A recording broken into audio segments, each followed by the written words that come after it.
Yep. We are back, Israel. Let me type this in the chat real quick for all of my people. We should play the brother song. This for my peep. This for my peep. This for Yeah. my peep. This for my peep. Whoop. This for my peep. You hear? Oh, they show is. Yeah, they might clip that. They gonna say, "Fuck the white man, fuck the white man, fuck them." They gonna Fuck 'em. clip They that. gonna clip that one. They gonna be like, oh no, turn it off. We can't say that about white people. Man, Right. we just hey, and look, we was just having a discussion. Man, these people on Clubhouse are absolute nuts. You know what I Right. mean? They crazy.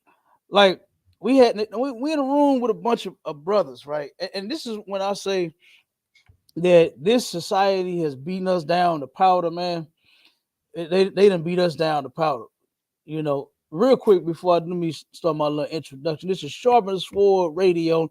You understand? I am the host. All right, Cap 10K the Goggle Bar up under Commanding General YAHANNA. And I got my right hands with me. You understand? Y'all see I said hands. You understand? Because it's more than one. All right, I got Officer Abana Zar in the building. Then we got Officer Maya Shala in the building. Then we got Trooper Halaka Ma. We in the building. All right. So now I'm gonna put the link in the chat for everybody for any questions, comments, you know what I mean?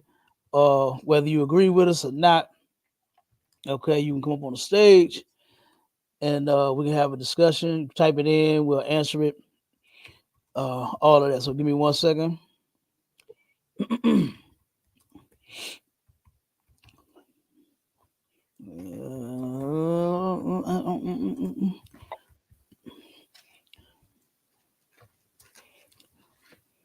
Man, the sisters at Dollar Tree trying to rob people this morning. You Oh turn around, the God. sister telling people, "Oh, we can't give back no change. We ain't got no change."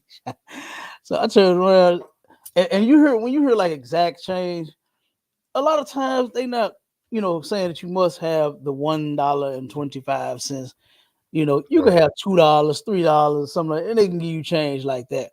But they just saying mostly they don't have like big bills and stuff like that. So the sister turn around and go and say, "Oh, I can't give you change." I said, "Wait a minute, you got all that change in your you just flipped all the quarter. All I get is 64 cents. That's all, you know." And at the same time, I heard the manager telling her, "Don't say that." She down the aisle stocking. But she telling it the whole line. She got a whole big old line too. So the sister going back and forth about change and this and that. I said, "So you got a whole drawer full of change. What are you talking about?" "Oh yeah, the manager said," I said, "She just told you not to say that." You know what I mean? I'm like, "What are you doing? Get my change, lady." So turn around. I said, "No, you know what?" I said, "I'll do even better. I'll go get the change." So I go get the 36 cents out of my truck, come back. She handed me, she said, "It's 4 quarters, okay?" What the hell are you what are you doing? He just you just say you didn't have no change. I'm like, what in the hell is wrong? You know, maybe she didn't have her medicine this morning. I don't know what the fuck happened. You know? Hey, y'all know Dollar Tree, my little store. That's why I get that's where I get my little juice from. You know what I'm talking about? Yeah. I Yeah. get I get that juice from Dollar Tree. So that's what happened to me this morning. You know what I mean? I'm in Dollar Tree on Clubhouse going in, Hmm. and almost had to go in on the cashier over my 64 cents. So that was crazy.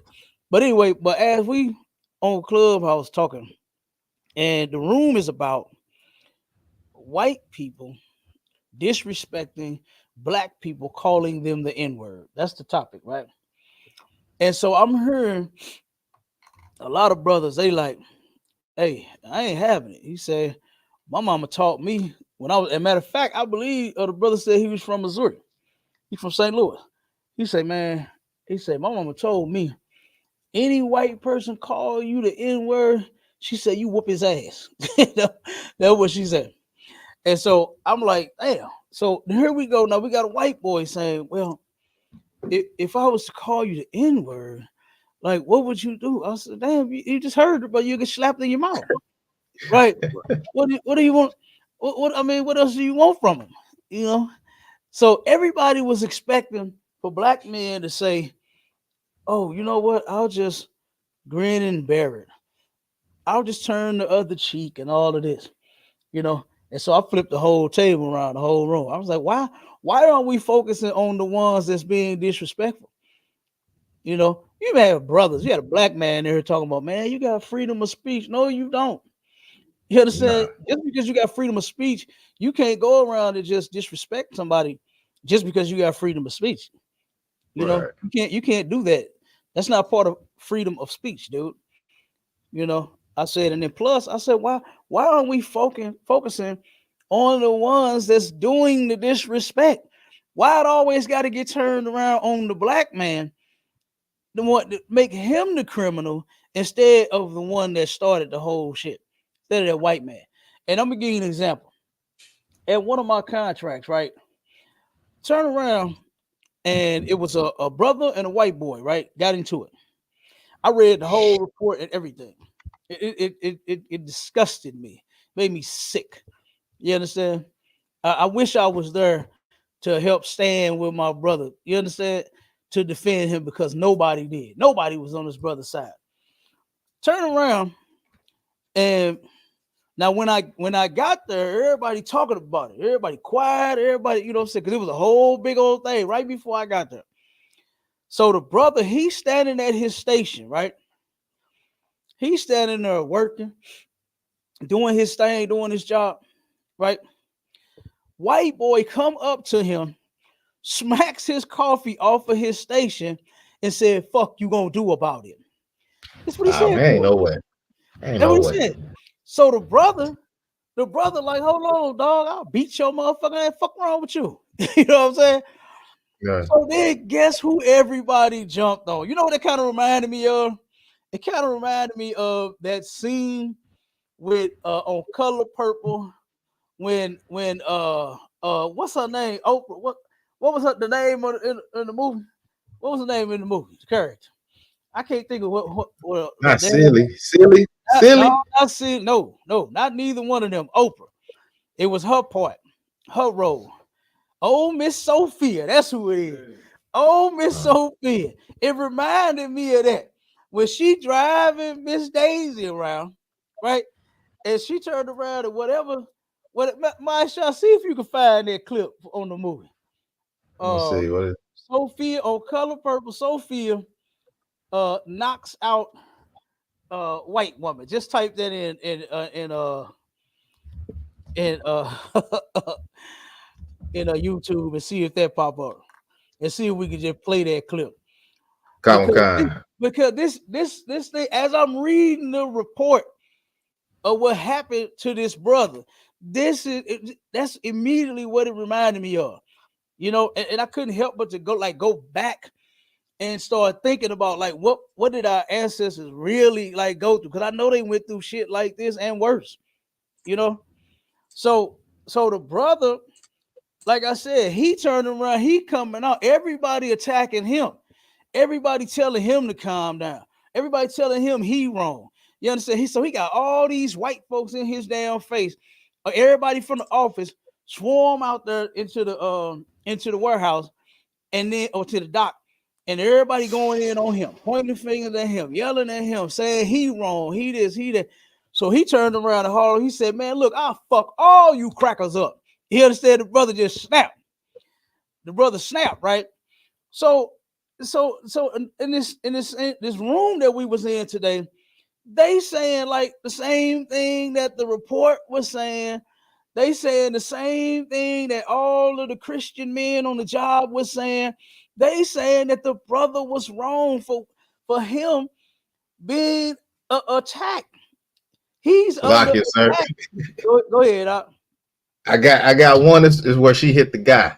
She hit the guy on the thing when she slapped when the Yeah, and I oppressor think they man knocked slapped out. him. Yeah, he Yeah, knocked. yeah. Yeah. Play it, All play right, it. all right, all right, here we go. I think when she knocked him out, and then Yeah, everybody come on. swarmed. Yeah, come on, play that. All right, here we go.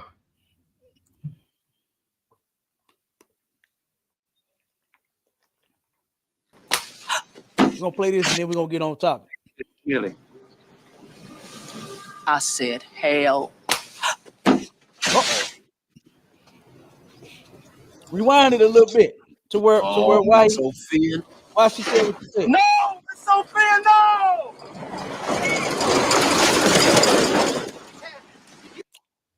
You want to go back to where, sir? Just a little bit to where he approached her. Just a little more. All right. Why he even, because she talking to the white woman. She said something to, what's her name? Miss Lily, whatever her name is. She said something to her. What you say? And then he come and jump in, you know what I'm saying, trying to defend the white woman. All right, I think we back far enough. Hold on, let me see. All right, cut. Hey, get you pumped that crude a little faster. Right, they try to hurry him get out of it. Nah, go back. What did she say? Yeah, what did she say? No. Be my maid. There you go. You want to be my maid? There you go. Come on back. Go back a little more. Come on. Quit playing with me. Miss Millie always going on over the cup.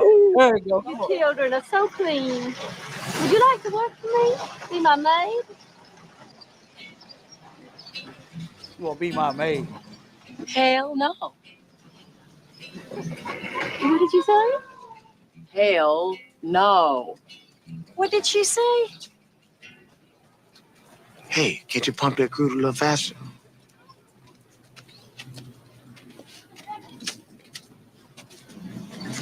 Gail, what did you say to Miss Millie? I said, hell.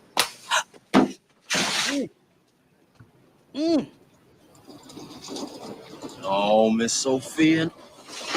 No, Miss Sophia, no!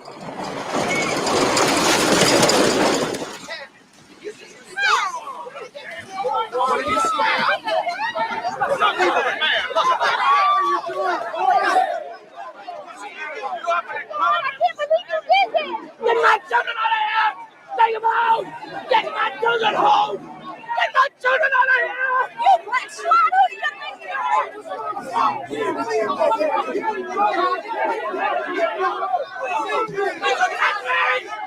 alone! Touch me!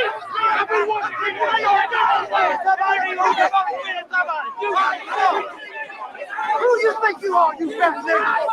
God! Thank God! Help me! Help me! Now, that right there is what I thought of as I'm reading this report. As I'm reading how everybody from the office ran out, and this will be even before I got now at this contract. I'm cool with the brothers that's the supervisor, so he gave me the whole story. And it was another brother here, Christian, and he used to jump on our calls a lot. You know what I'm saying? And he used to get in our discussions.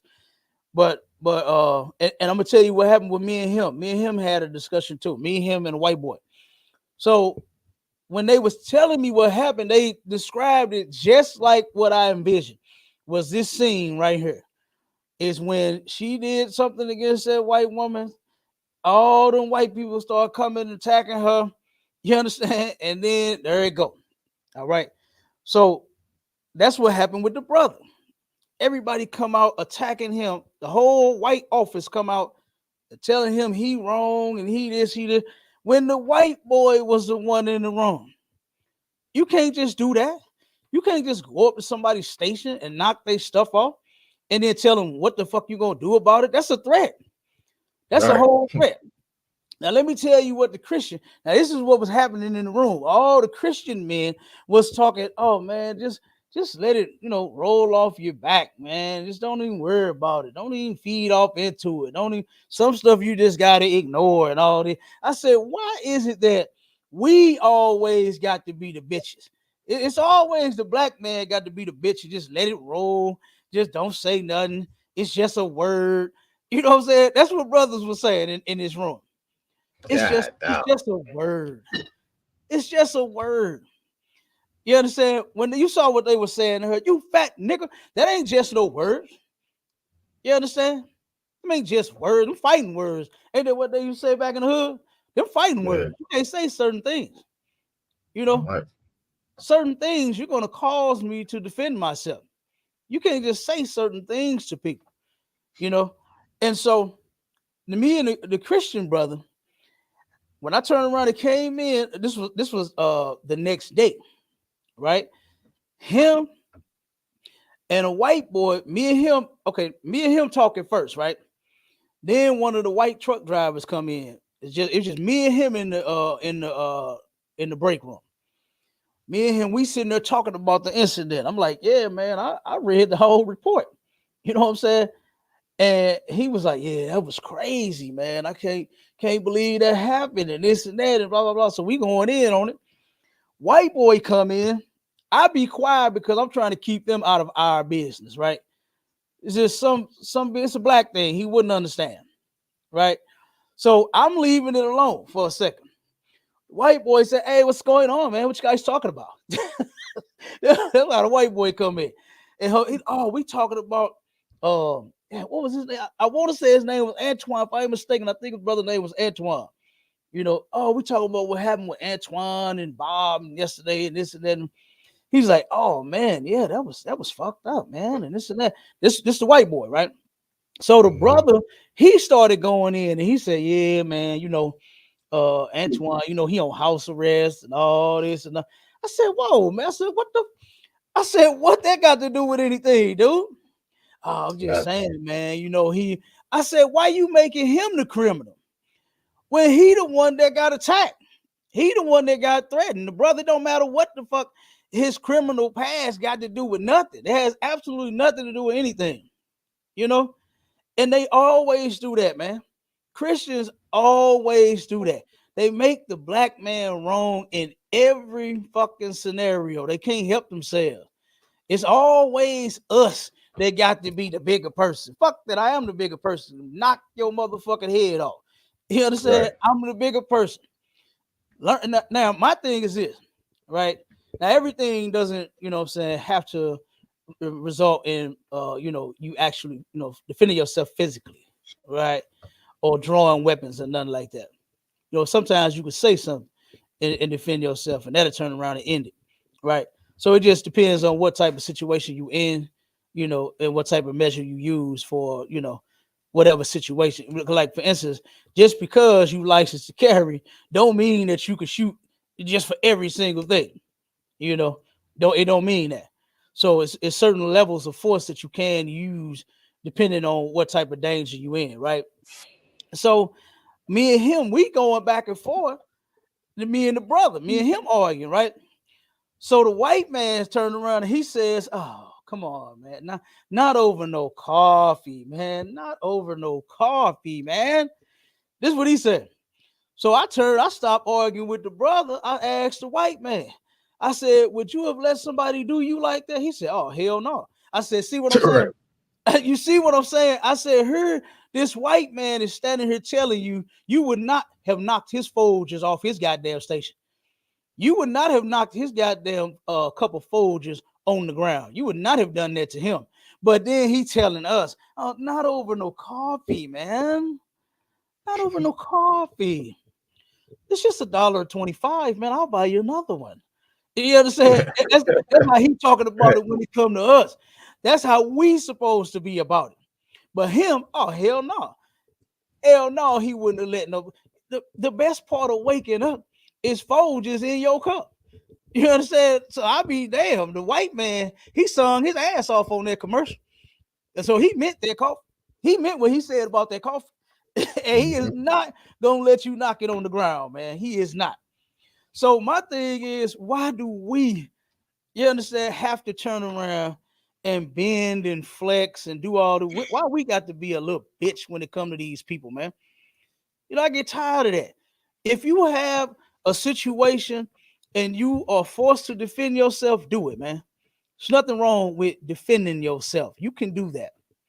Now, do we turn around and promote violence? No, we ain't just saying go around beating up people, punching people, spitting on people, doing all that. That's not what we promote. But we damn sure ain't promoting bitch assness. You understand? Not up in here. Right. You see the slogans everywhere. No cowards. You understand? I wish I could turn around because it's on the back of my shirt. No cowards in the ISUPK. All right, no cowards. So look, when you walking up on me, you see, hey, this nigga ain't no coward. I better try this with somebody else, not these guys, not these guys. You know, so that right there. I said, man, we in 2024, and we still that's how we been for these people for the longest, man, and it's gotten us nowhere.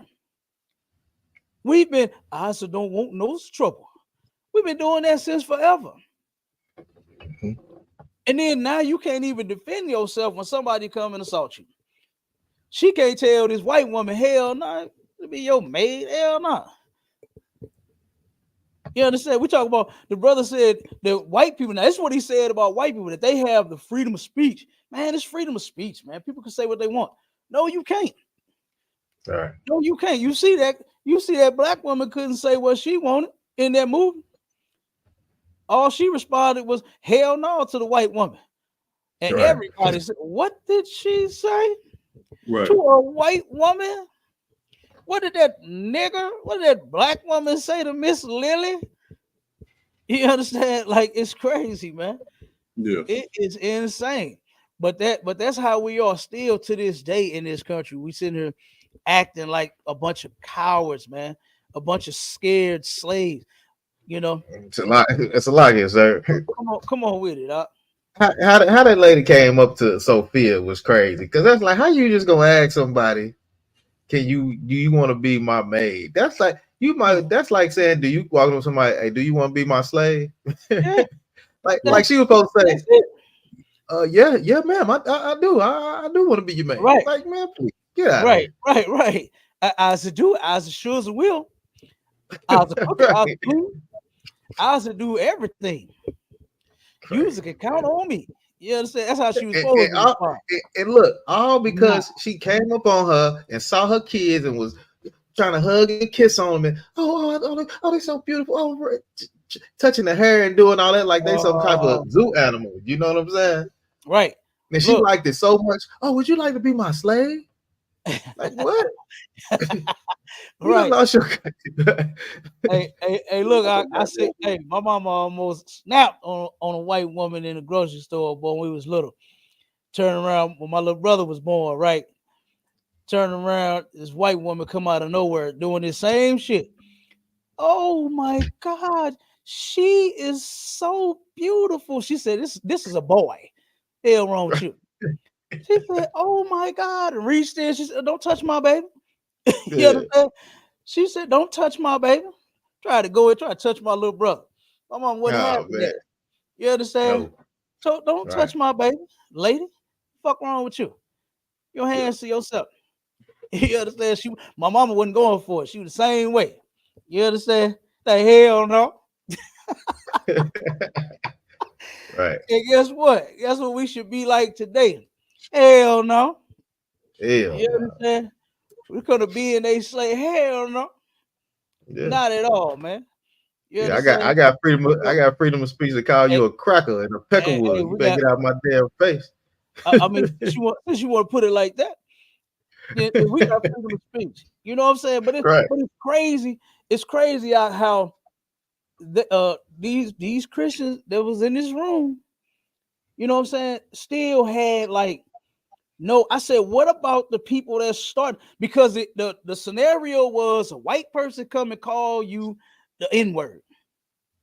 And what would you do in return? You understand? And it's all this, we supposed to just stand there and take it.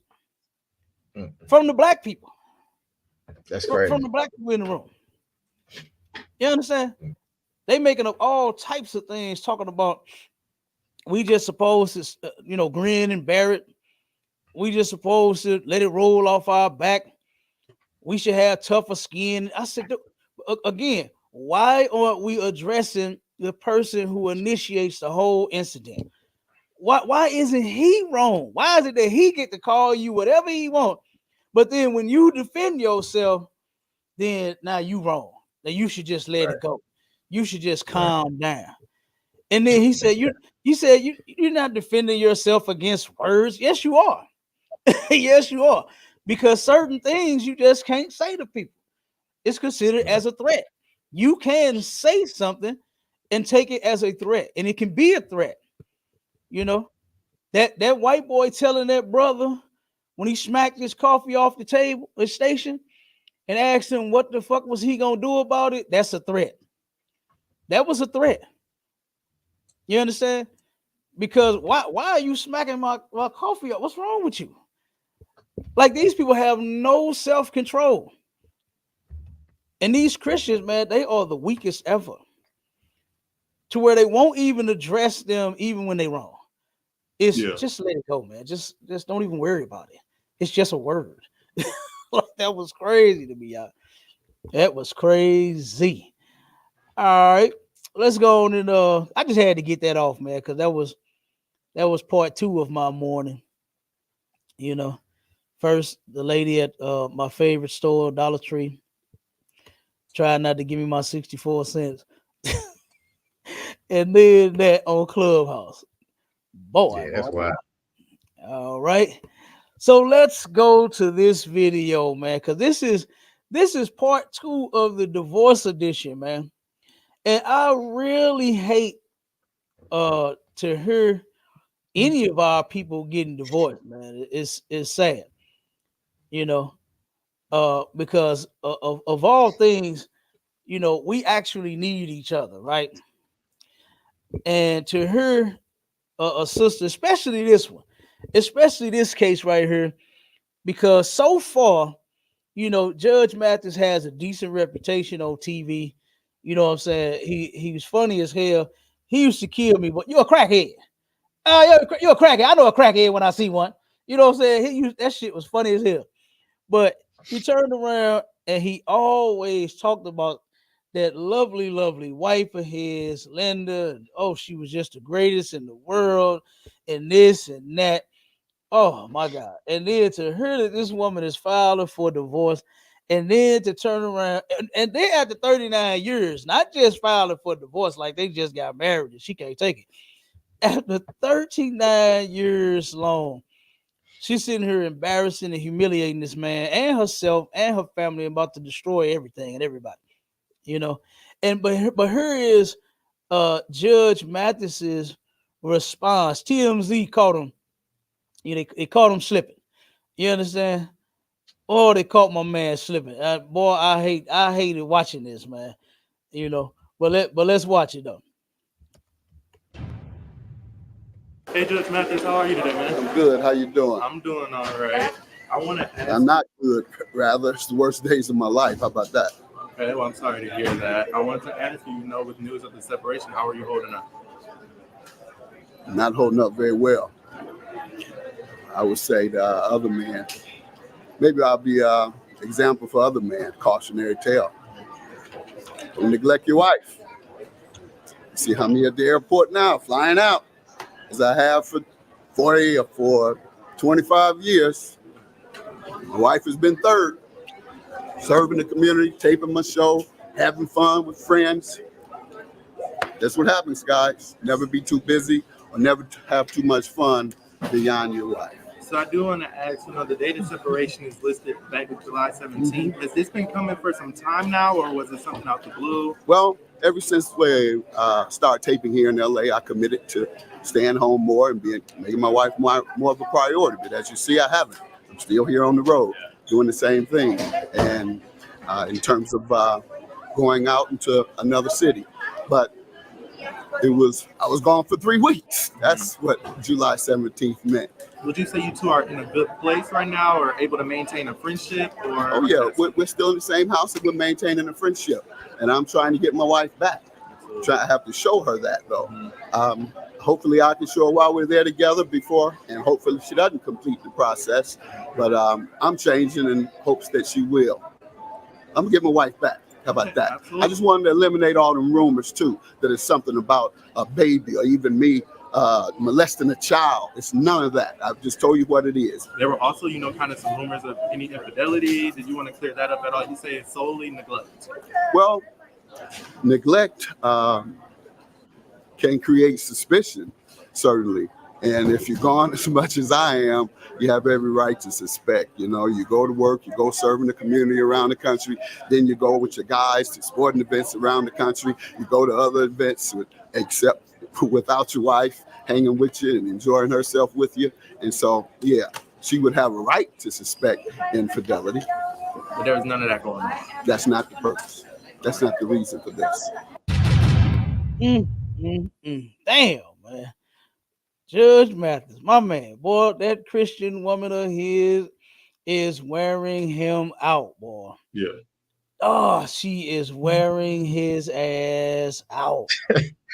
Damn, he said this is the worst time of my life. Damn, man. Judge Mathis, my uncle, man. I'm feeling sorry for my uncle right now. No, I'm just kidding. He ain't my uncle, man, Uncle Judge Joe. Oh, hey, man. that Christian woman is giving him the business, boy. You know, talking about I put my wife third. You don't have fun beyond your wife, man.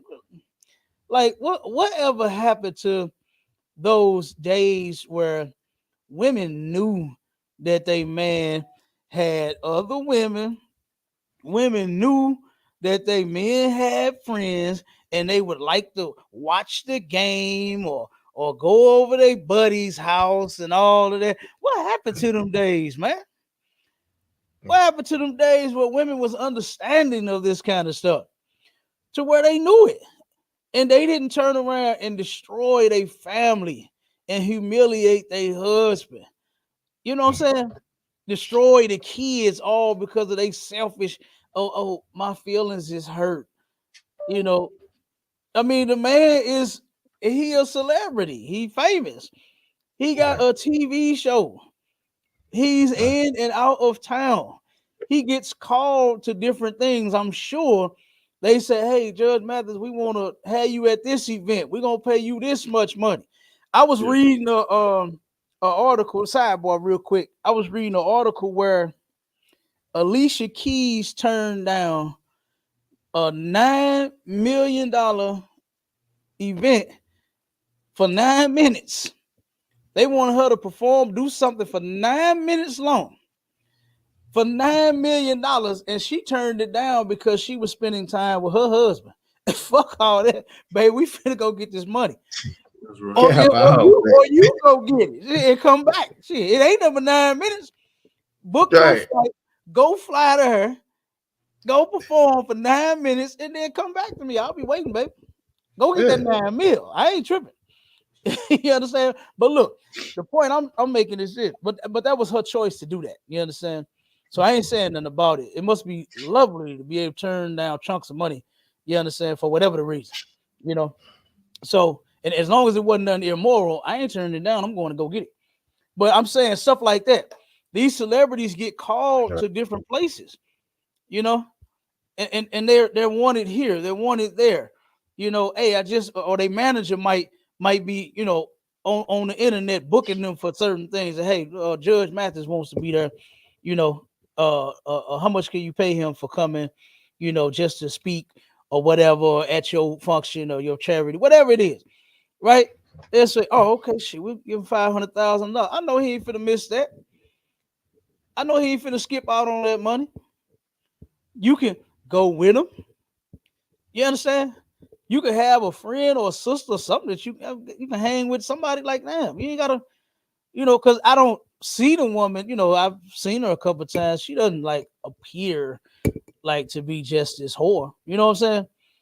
So I mean, damn, like you ain't got no family that you can hang out with while he, you know, doing what he doing, and then y'all come back together, and then y'all fly out of town. Like, what's wrong with this lady, man?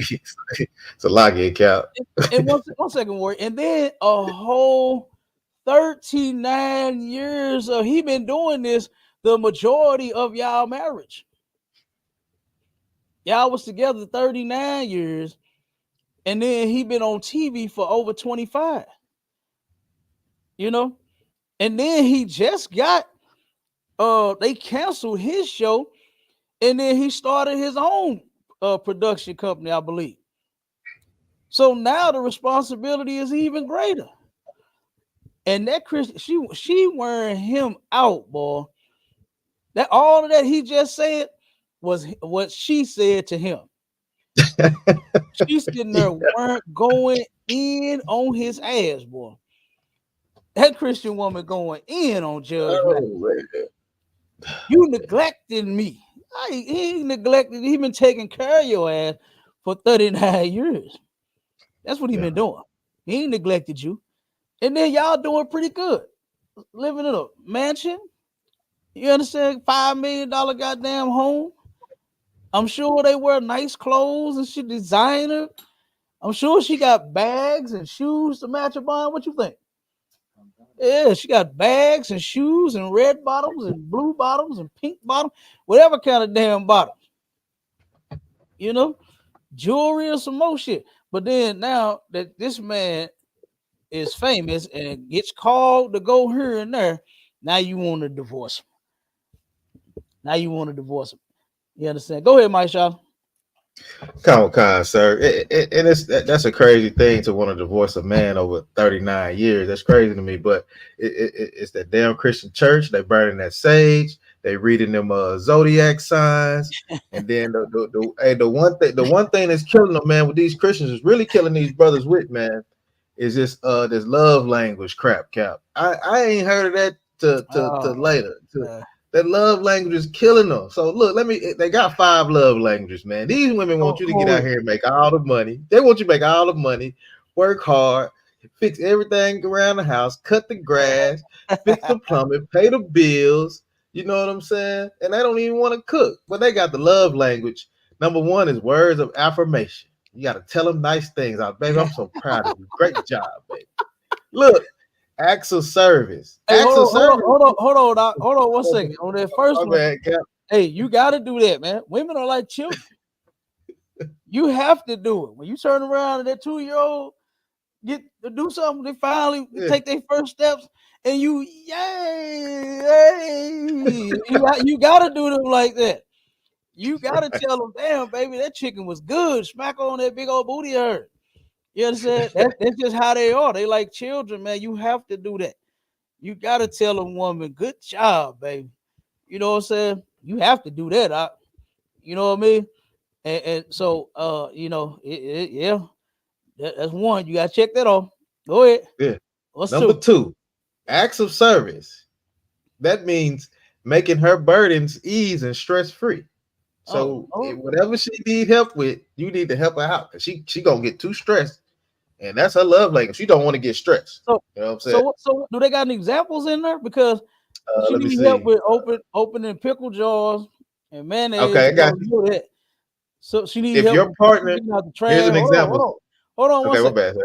She needs help with like taking out the trash. You know, most women, and they ain't their thing. You know, man, take the trash out. You know what I'm saying? Sometimes trash get heavy. She need help lifting up boxes and stuff like that. What is it saying that she need help with? All right, 1 second. Example is something that makes sense.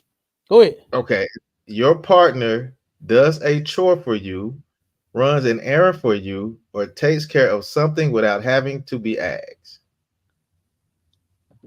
Something without having to be asked. Yeah. So it's not to me. You, so it's a mind thing. Yeah, right. To me, that's what I'm thinking. Well, I shouldn't have to tell you to do that. You know, you hear that all the time. I shouldn't have to tell you to do that. You should just do it. Yeah. Okay. Yeah. See, that's great. Because look, Avant sang this shit in a song. I can read your mind, babe. I know what you're thinking. He meant when it came to sex. He's going off your body language. But I don't know that you wanted me to go to the grocery store and and pick up something that, you know, your favorite snack. Goddamn. I didn't know that's what you wanted me to do. You know? Yeah. So, I mean, now sometimes you can just pick up something. It's all right. Just grab something for the lady. Ain't nothing wrong with that.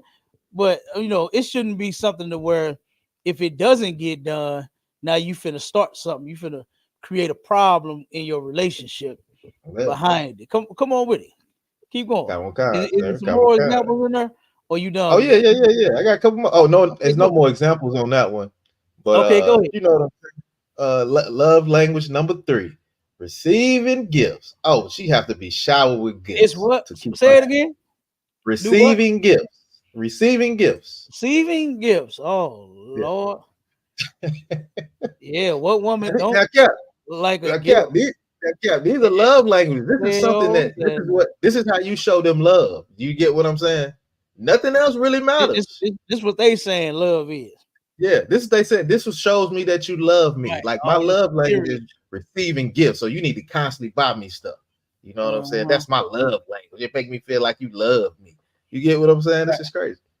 Hold on. I'm like D-Ray.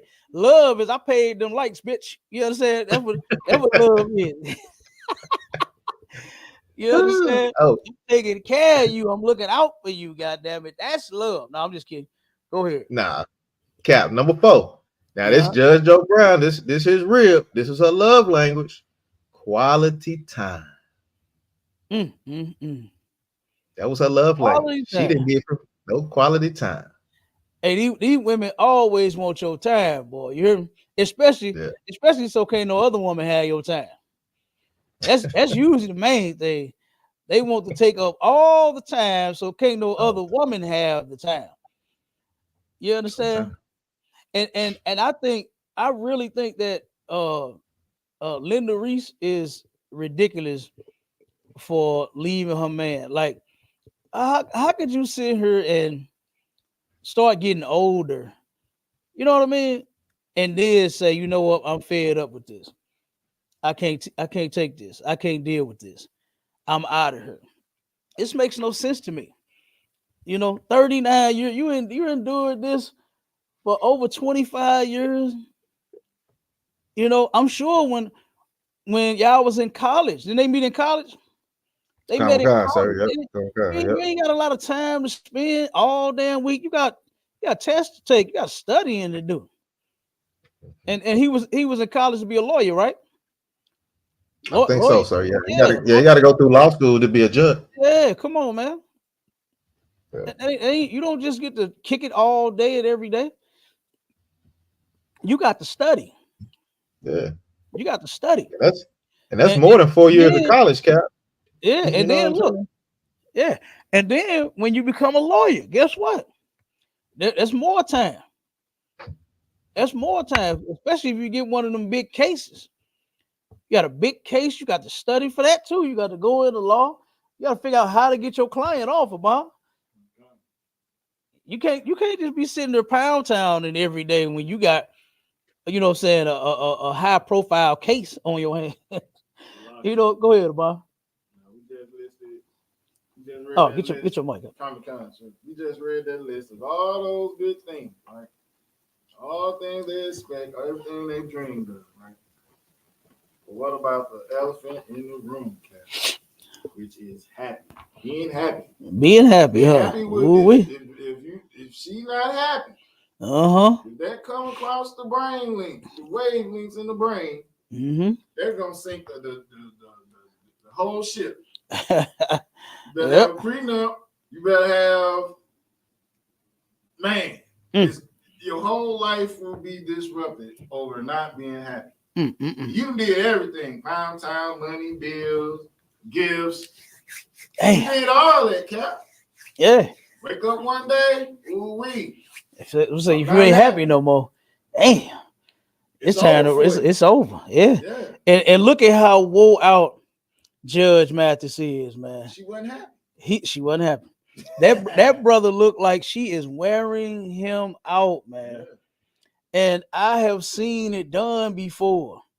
You understand? I got family that's Christians, and they've done their men like this to where they not happy. No. Oh my God. No. We got a sister that turned around, and this was crazy, right? This was on the conference call before we started the podcast and radio shows. The sister turned around. The topic was, we was talking about, you know, who breaks up more than who in a relationship, right? And we turned around, and the sister jumped on, and she said, if I'm not happy, she said, my husband ain't gonna be happy, my kids ain't gonna be happy, ain't nobody gonna be happy. That's what she said. On the line. She's like, give me some tissue. She turned around and said that. And said, ain't nobody gonna be happy. I said, God damn, that's terrible.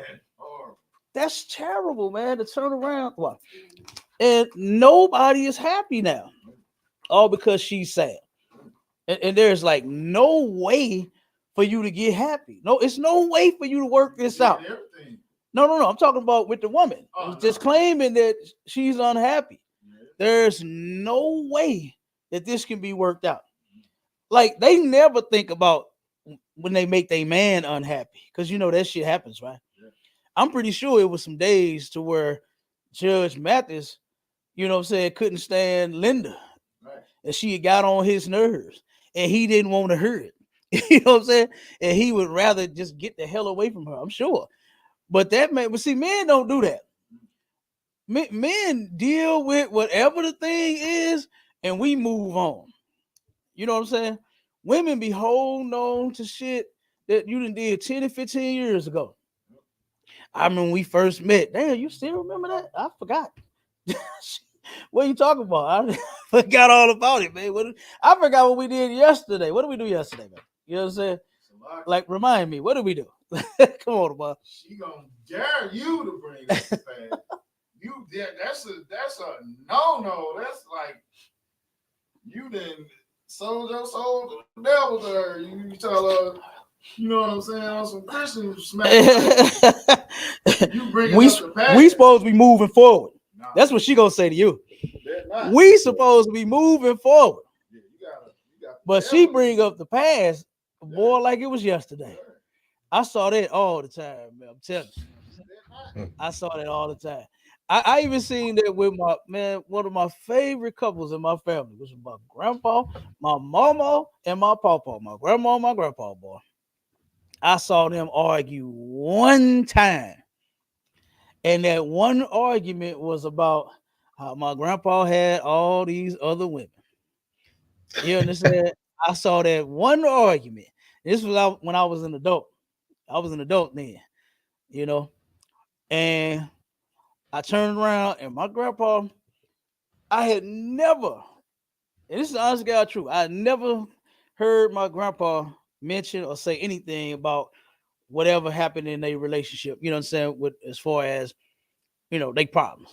I never saw it. Turned around, my grandma, she going in talking about, yeah, all these women and all this and all that I dealt with and all this and this and that. And my grandpa said, she always talking about, he said, you always talking about what I done did to you. He said, but what about the stuff you done did to me? You know? And he left it like that.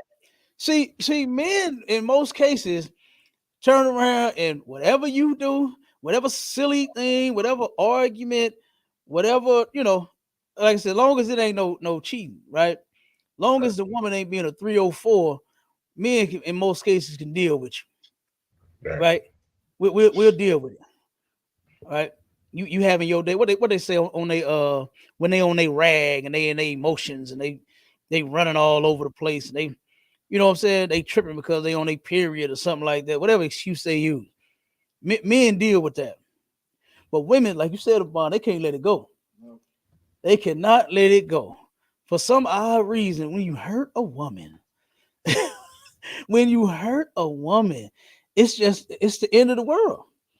That's what R. Kelly said. It's when a woman fed up, there ain't nothing you can do about it. Oh yeah, oh yeah, oh yeah.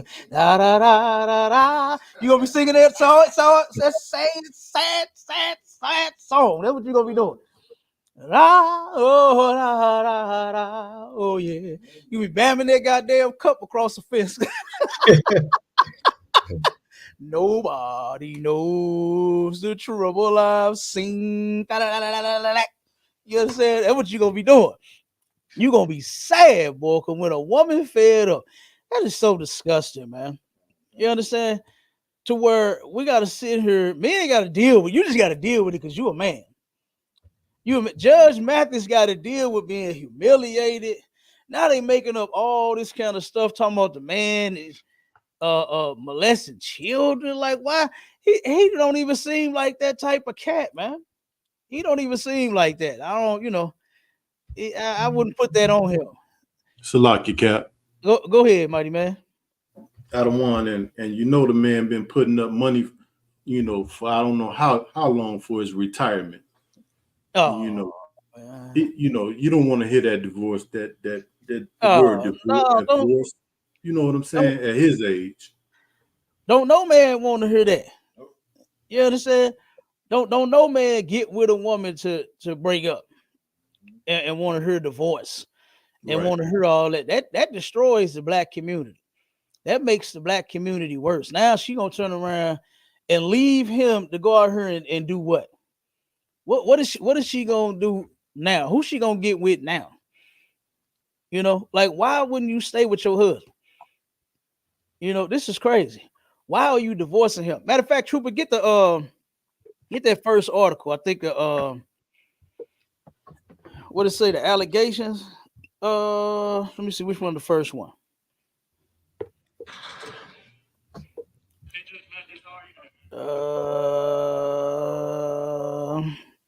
No, the serve with the papers. Get that order. Come on, sir. And let's read Salaki, that. sir. Go ahead, Salaki, sir.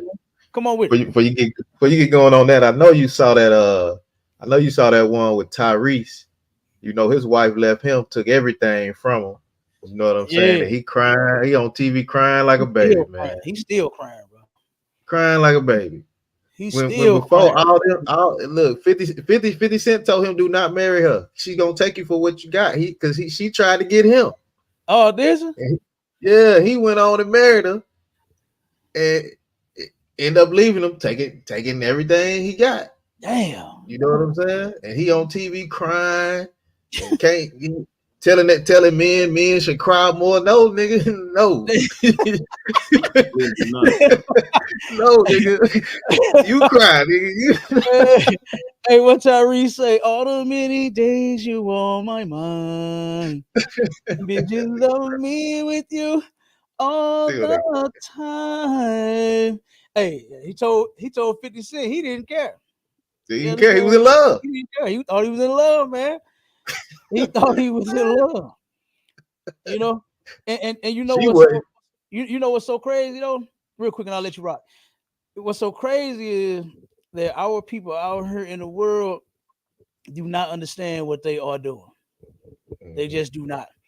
You understand? We got the baddest marriage counselor in the entire planet Earth, man. That's right. You understand? Right. Commanding General YAHANNA is amazing, and General Hyman is amazing.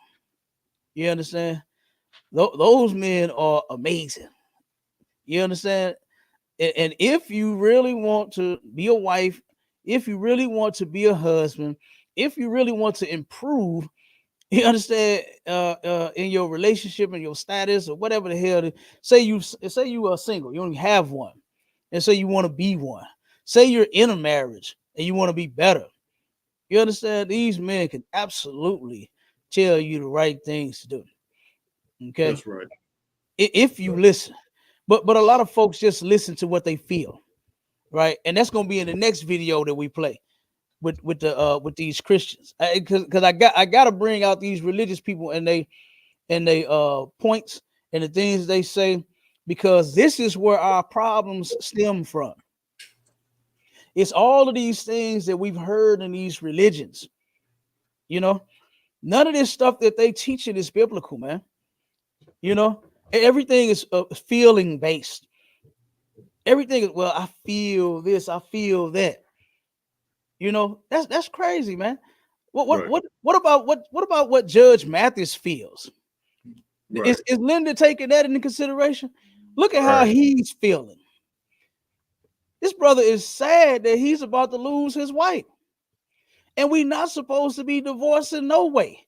Right. She's supposed to be a Christian follower of Jesus Christ. Judge Mathis is supposed to be a Christian, a follower of Jesus Christ. These two people that we're gonna bring on, Tabitha and Chad Brown, they followers of Jesus Christ. And so far, the only one that's in compliance is Judge Mathis, because he wasn't talking about divorcing his wife. Right. He didn't say he was gonna divorce his woman. he always on all of his show, even when she was there in the studio, I done seen her several times. He pointed her out.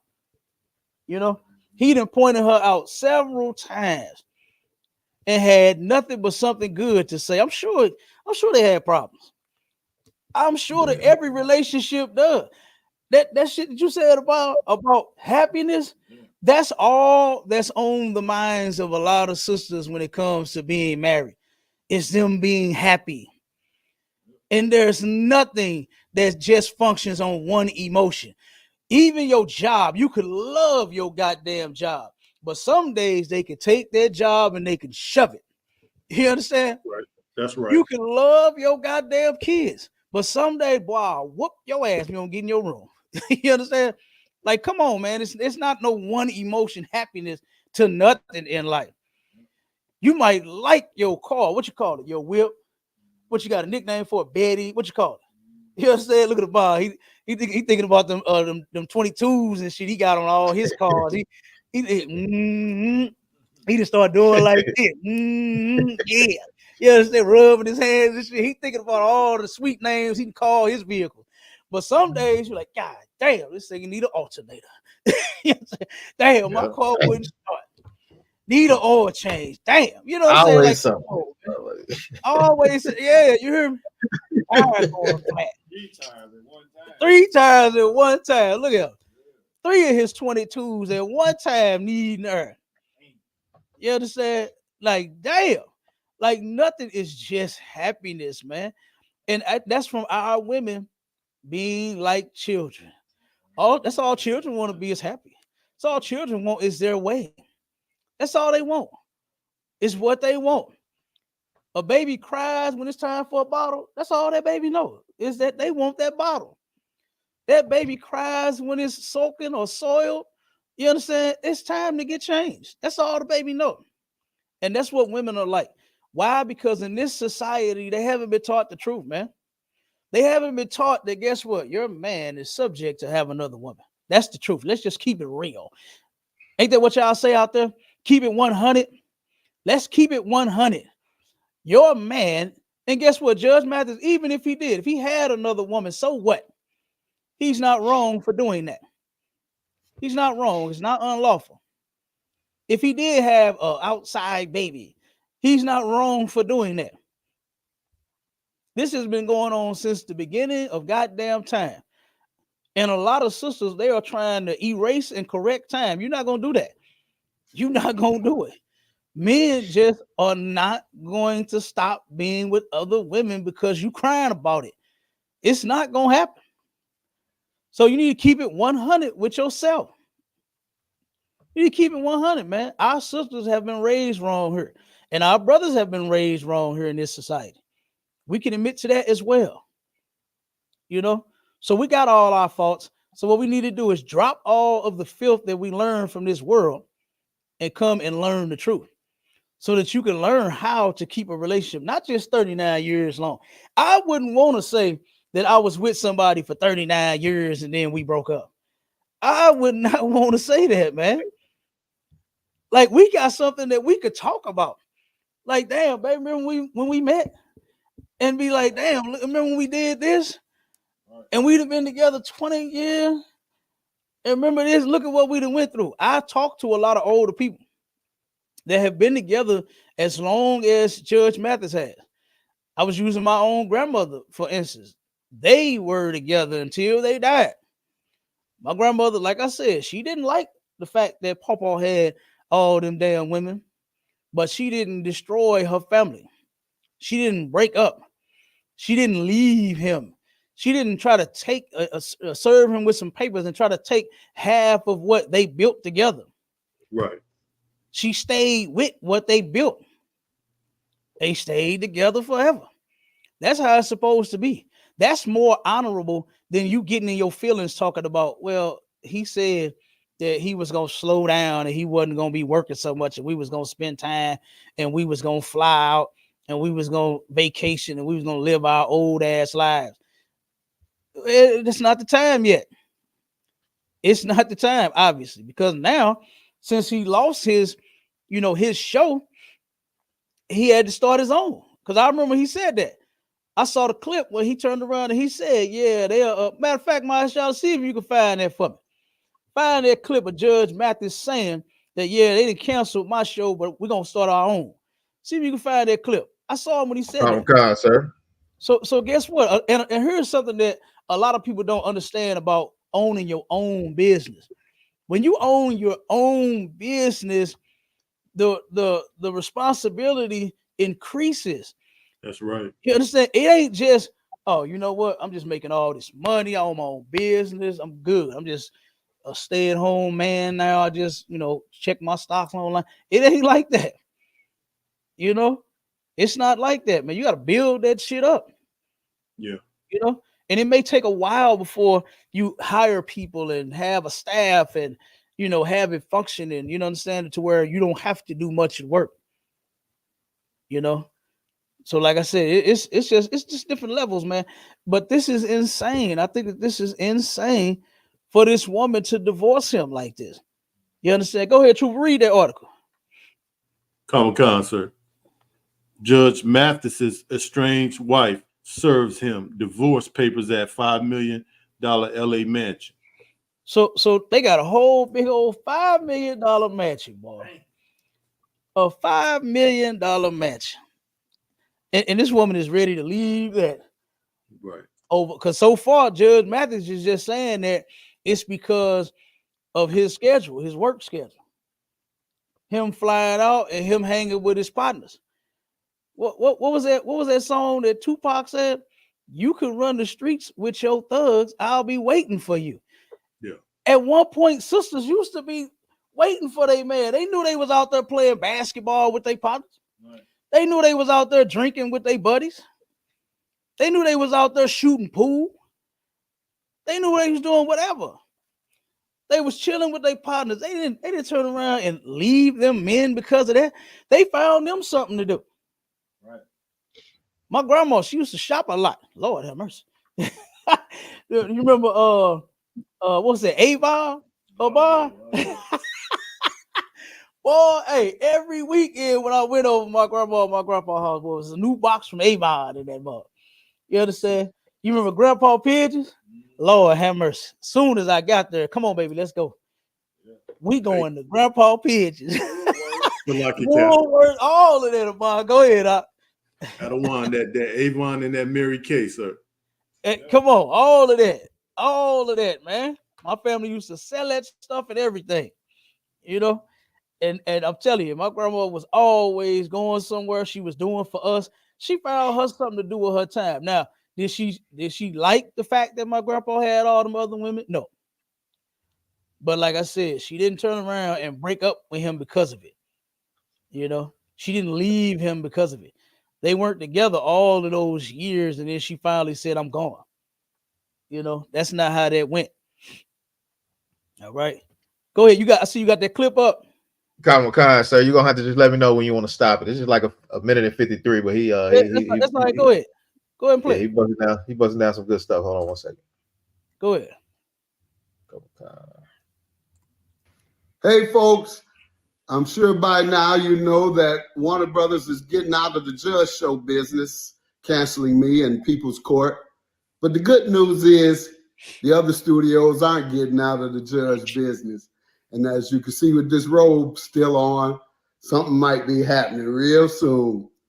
And in fact, if it does happen, it's going to be, and it will, with a Black studio this time. Yeah, I'm right. I want to be able to empower Black businessmen and Black studios so that they can hire more Black people and put more Black shows on the air. Because the commitments we've received from corporate America and Hollywood have been rescinded for the most part. One of the studios dismissed all the people of color and hired white males to take their places, reportedly. Others are dropping shows, as you see, when there's this push for African-American images. Nonetheless, I'm happy to be able to announce to you that you're still gonna have me around, perhaps for a Judge Show, perhaps for a Judge Show and a talk show on political issues, or perhaps just a talk show. we'll have to wait and see. This week you'll hear. But I want to thank you more than anything for all the support you have given me and your demonstration of so much love based on the news we've received has shown me how much our love is shared. Indeed, aside from my family and friends, you get all the love I have. Thank you all for your support and stay tuned. Now, look at what this brother is trying to do. Okay?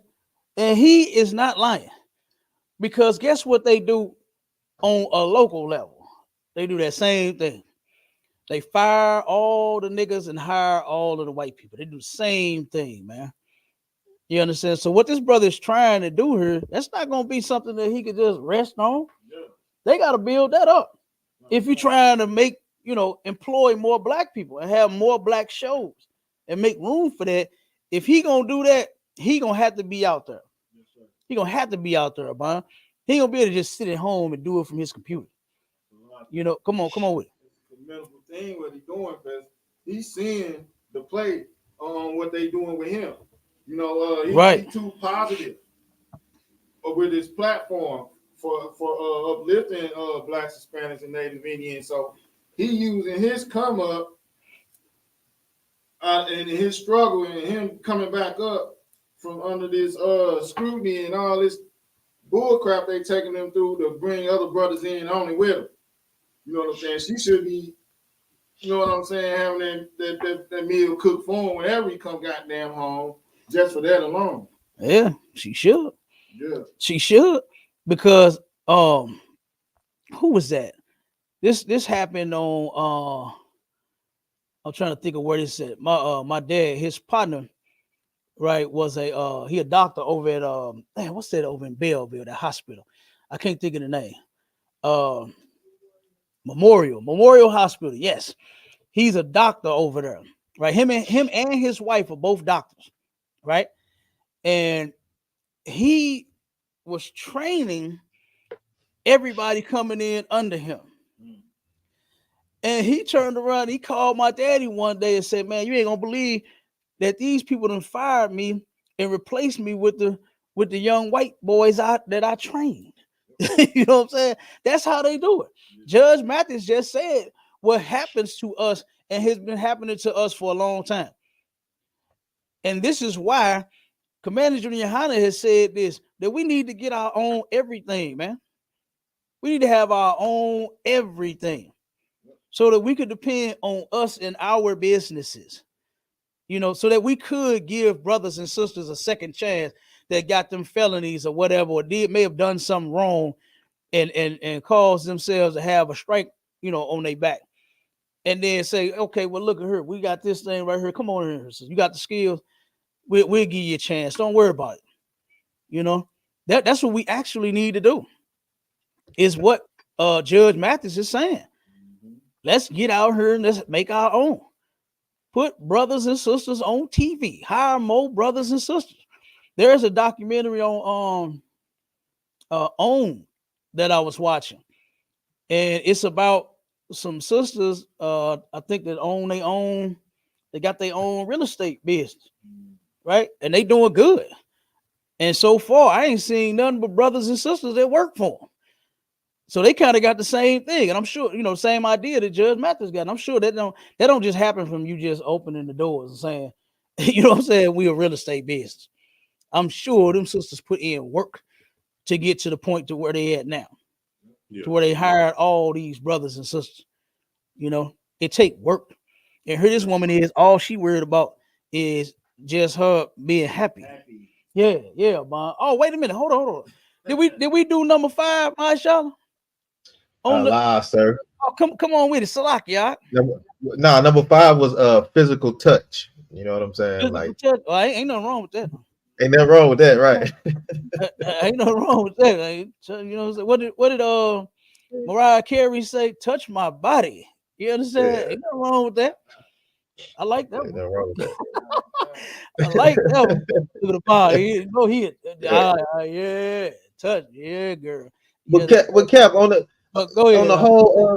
whole on the whole Judge Master thing, though, man, the crazy thing about that is, if this woman was truly, really, really wanting to spend time, he wasn't spending quality time with her as she wanted.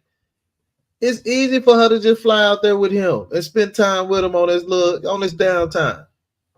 You mean to tell him he got to fly all the way back home to spend time with you? You know what I'm saying? You can fly wherever he is, y'all can have a blast. You know what I'm saying? Yeah. To me, it seems like it's something else to that, though. You know what I'm saying? She want to just get out and so she can go be probably a 3. I ain't gonna say she's that, but she probably wants something new. You know what I'm saying? Ain't no telling. Yeah, ain't no telling. So but I mean, we gonna get to the root of it. You know what I mean? In his next video, we're gonna bring that out. Go ahead, man. Oh, I just want to say, well, like the officer was saying, it got to be something. Like, it could be something just as simple as she just not. That's not what she wanted to do. She don't want to travel around and help build. She just simply might just don't want to do that. You know, like I done been in a relationship where my whole day consists of making money, and we know what that consisted of back in before. So if my whole day consisted of nonstop making money, drop me out. I'm tired. I'm getting sleepy. I'm buying you eating wherever you want to eat, you smoking wherever you want to smoke on. Oh my God. But it's too time consuming. You don't want to do it. No, it's a problem. Yeah. The thing we arguing about is me going and stopping there and going and stopping there. You don't want to do it. Yeah. But if I'm out there doing it by myself, oh, you got somebody doing it with you. I know you got some girl. Right. You be there with me while I'm doing it. Every man got some girl. You don't want to do that. Uh-huh. Come on, man. And for the record, the brother said this was before the truth. Way before. All right. This was before the truth. Yeah. Okay. That's what it is. Hey, we got a sister on the stage. Shalom, sis. Y'all Shalom. What's going on? Come on with it. That's all right. So just to kind of comment on like her leaving him and saying it's all about the not spending time together. I mean, even with his show being canceled and him building his own, she could find ways to help him build the business. That's another way she could spend time with him and stuff, and that still shows her support for her husband, and in reference to the happiness thing, I mean, everybody wants to be happy, but as we all know, life is not like that. You're not going to be happy 24/7, but also you cannot expect your happiness to be built on just someone else making you happy, because that's not how life is, and that's not fair to that other person either.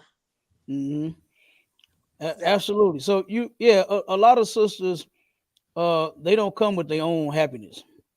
They have a lot of issues. They have a lot of trauma. And this ain't to put the sister down. This is just reality. This is what's going on. They've been through a lot of failed relationships. They've been disappointed by their parents, their mother. They didn't know their father, whatever the case may be. And so a lot of sisters don't even come with self-esteem. They're very low. And so they do when they get in a relationship. They've never been told, how to be in a relationship, how to be in a marriage, and what to even expect. And then they have no help when it comes to having problems, right? Who do they have to go to when they have problems in their relationship? You got people like preachers, right, that take advantage of the woman when they come in there. Right. You know what I'm saying? There's a brother here just a couple of months ago. This is in St. Louis. Him and his wife, he's a truck driver. And she was doing the same thing, complaining about this man constantly being on the road. Your husband drives trucks. He's constantly on the road. She goes to the pastor. The pastor ends up sleeping with the woman, having sex with her, because now she's vulnerable. You understand? She's in her vulnerability, right? And she goes to complain to this pastor, and the pastor took advantage of this man's vulnerability. See, we don't do that in the ISUPK. I ain't taking advantage. I ain't gonna hear no sister calling me talking about, yeah, my husband this or my husband that, and then I'm, oh yeah, let me come pray. Come on over and I'll pray for you, sis. Let me come over there. Is your husband at work? Let me come over there and I'll pray for you.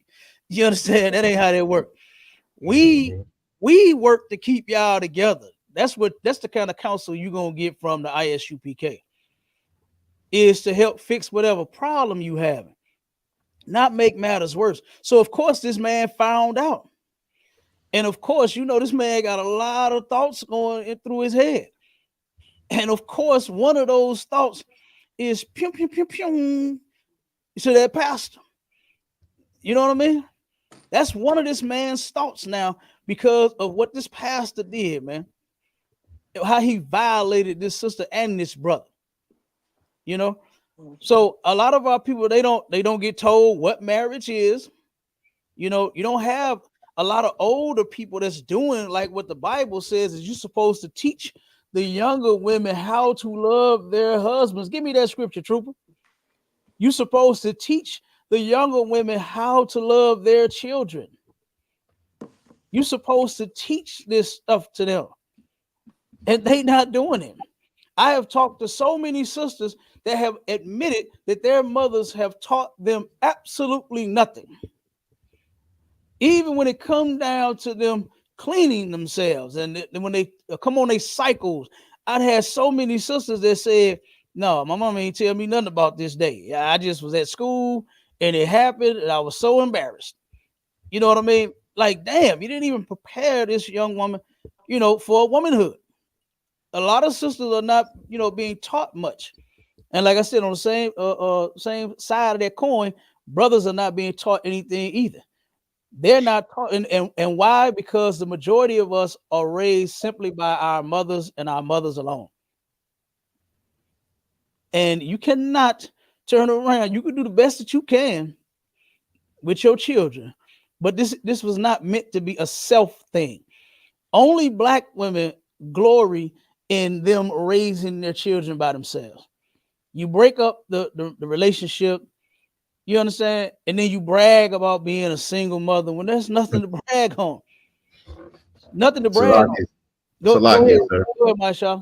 That's heavy that you say that, really, because even on the movies and when they portray us, and when a man and a woman get into it, a brother or sister get into it, the first thing you hear, well, I can take care of these kids by myself. I don't need this.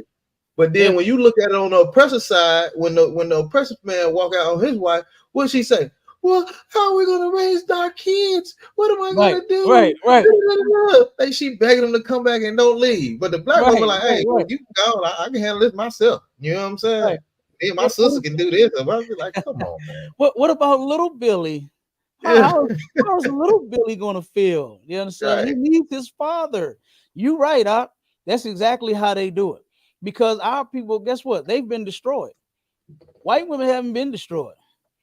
African women haven't been destroyed. I remember being on Clubhouse in one it was I guess it was a man bashing room, because that's all them sisters was doing, boy. They was going in on the Black man. And then out of nowhere, an African woman spoke up and she said, come on now. We need our husbands. We need our husbands. That's all she kept saying. But here go the sisters talking about, I don't need no man. I can do bad by myself and all this and all. No, how about we do good together? Why I got to be doing bad by yourself? Why can't we do good together? Right. Why I got to be all bad? And here's something that General Muhammad has said, boy, that was ice cold. He turned around and one thing that when Black people have problems, what do they want the problem to do? Sister, answer that question for me. Go away. Absolutely. They just want the problem to go away. And guess who the biggest problem in their Black woman's house is? It's that damn man. Because he ain't doing what she want him to do, and whatever the hell the case may be. He's the problem. So what does that problem have to do now? It has to go away. It has to go away. And this is why they turn around and start getting rid of their men, and then they man and then go get another man. Because, and guess what? They don't understand that relationships come with problems. It takes work. It's in the Bible. It says that. It takes work.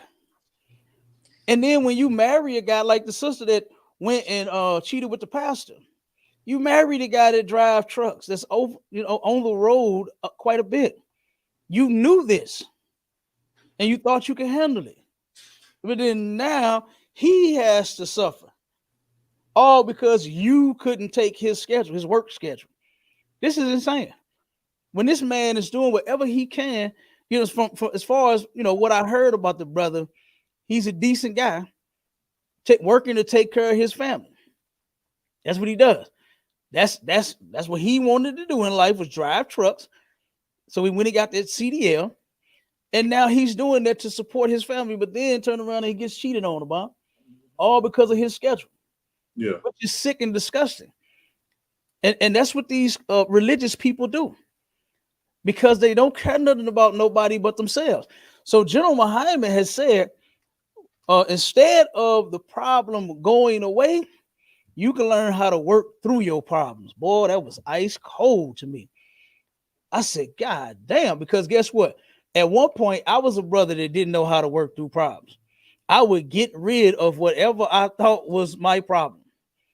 Whatever my problem was, I had to get rid of it. You understand? Whatever it was. If it was a woman, car, house, whatever the fuck I thought was a problem to me, I got rid of it and got me something new. But then guess what? All I was doing was just stacking up problems, because the new thing that you get is going to be a problem. Yeah.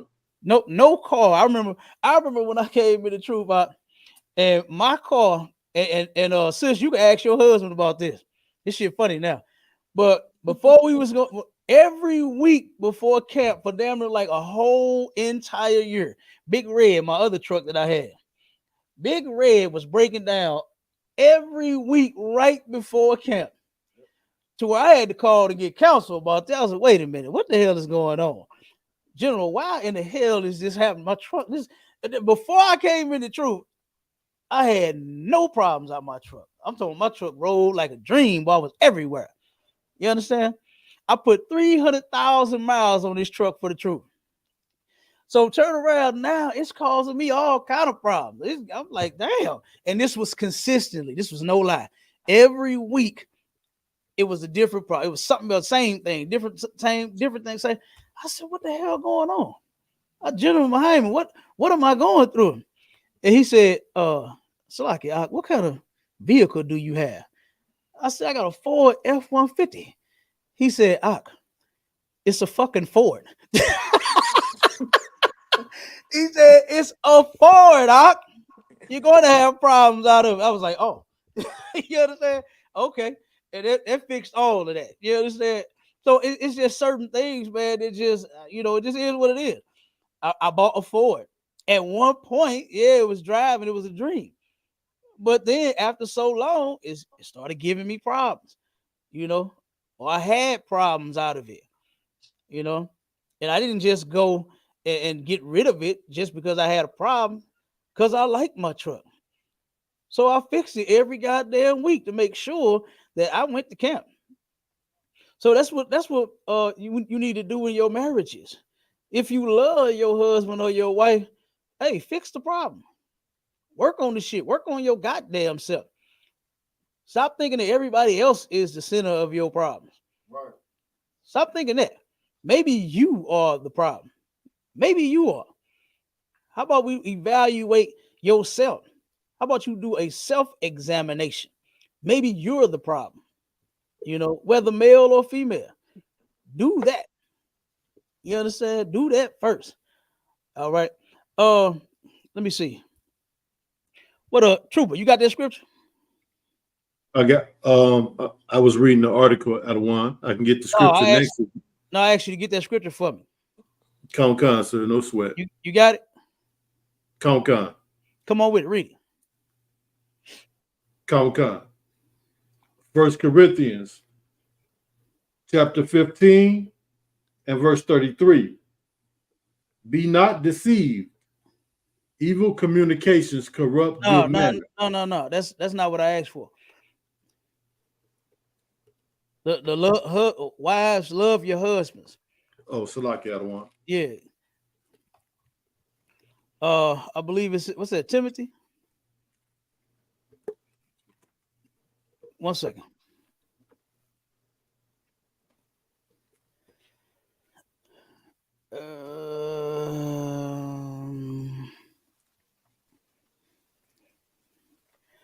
Or is that Titus? I think that's Titus. Give me let me see. Hold on one second.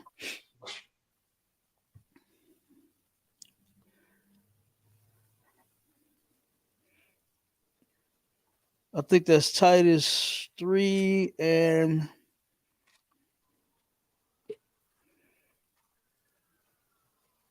or 2. Wait a minute. Yeah. Give me Titus 2 and start at 3. Sir. The book of Titus, chapter 2 and verse 3. The aged women likewise, that they be in behavior as becometh holiness. Stop right there. So what's supposed to happen with our sisters is your behavior is supposed to be on point. The way that you act, right? It's supposed to be on point. You ever heard somebody tell their kids when they go somewhere, when they go in public, they better know how to act? Or if they don't, when they get home, everybody getting a whooping, right? You are supposed to know how to act, and you're supposed to be taught how to act. And since these churches and these religious people have not taught our people how to act, then that's what we've done. We've taken the responsibility of doing that, and we will teach you. Go ahead. Not false accusers. Mm-hmm. So don't be lying. Don't be lying on your husband talking about he slapped you knowing that he didn't.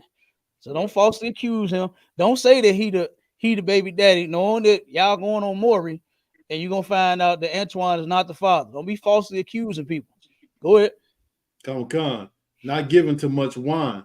Not giving to much wine, being an alcoholic, right? To where you get to fighting people and running around, the city naked and doing all this silly stuff. Not giving to much wine. Keep going. Teachers of good things. Teachers of good things. That thing right there has been lost amongst our people. Boy, every damn song that you turn on is not teaching nothing good. And these people follow that mess, and they not teaching these women nothing good. What they teaching them now, Maya Shala? I ain't got no nigga, ain't got me. Whatever the hell they say. How it goes? I ain't got yeah. What it say? Fuck my baby daddy. Fuck my baby daddy. Bow, bow, bow. It's like damn. That mean whoever wants some of that booty meat can get it. Bow, bow, bow. Fuck my baby daddy. They not teaching these people nothing good. Look, go ahead.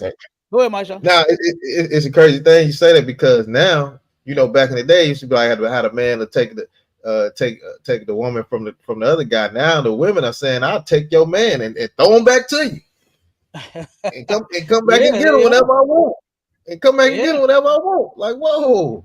And guess what? But see, the only thing about that is they ain't trying to be the other woman. They're not trying to be his wife. When you sleep with him, you're supposed to stay with him. Remember that?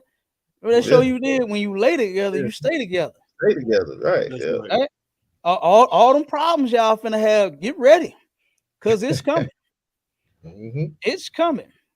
Okay? So they not teaching our sisters nothing good. They teaching people, and after this, I'm gonna get to that point too. The teachers of good things. Our people have lost that, man. We only teaching the children that's the upcoming adults, the ones that's next in line, is to do whatever you feel. If you feel that you're not happy in a relationship, then get out of it. If you feel like she ain't doing what you want to do, then get rid of her. And that's not what the Bible says. And these are people that claim to follow what's in this book, and they don't. Teachers of good things. Keep reading, not. Sir. Verse 4, that they may teach the young women to be sober. Now, they're supposed to teach the young women to be sober. Guess what? Sober with drink and doctrine. Okay. And that's something else that a lot of our sisters cannot stop doing, is listening to every damn body. You ever heard that term that too much good advice can be bad advice?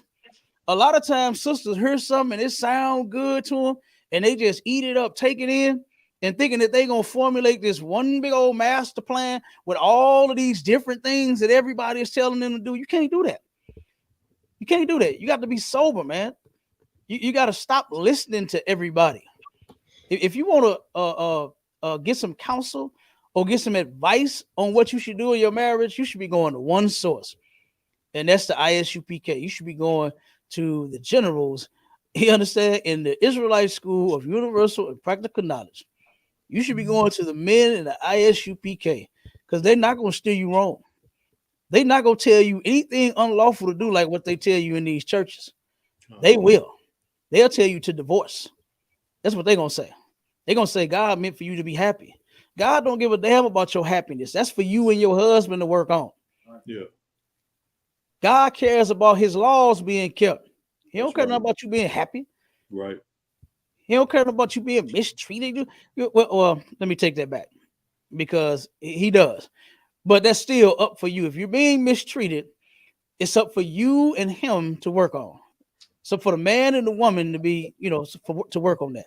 So that's not totally, what I was trying to say on that point, saying that God don't care if you are being mistreated. That's not true.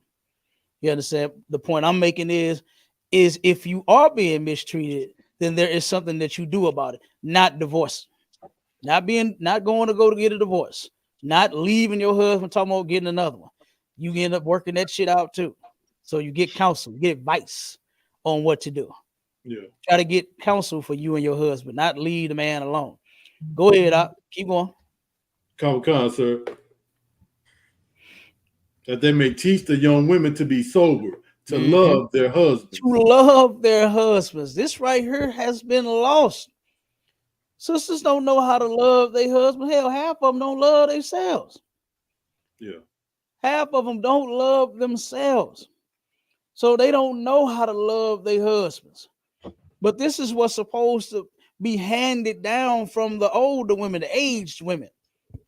The women that are older are supposed to teach the women that are younger how to love their husbands. Not talking about, I'm not happy. What Keisha Cole say? I should have lied. I should have cheated. Like that's not how you do that. That's all that's being passed around to our people, is that wicked shit, man. Yeah. It's something evil to do. Something sick.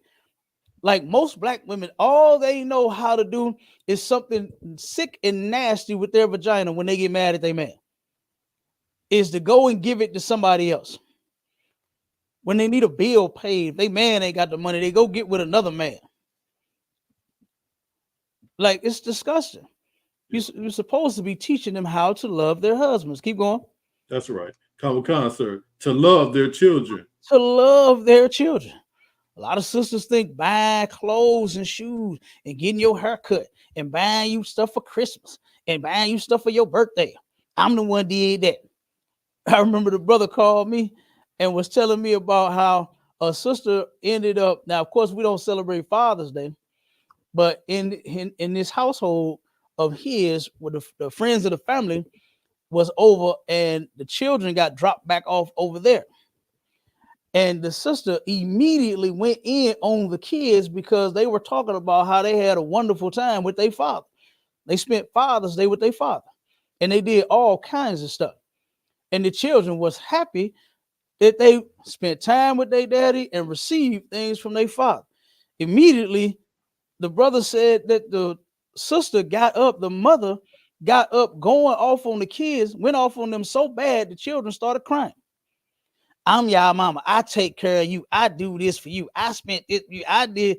These is little kids. They always said that, man. They don't know responsibilities. They don't know that. And you shouldn't be throwing it in their face. That's for you to do. You had them kids. You're supposed to take care of them now that you didn't have them.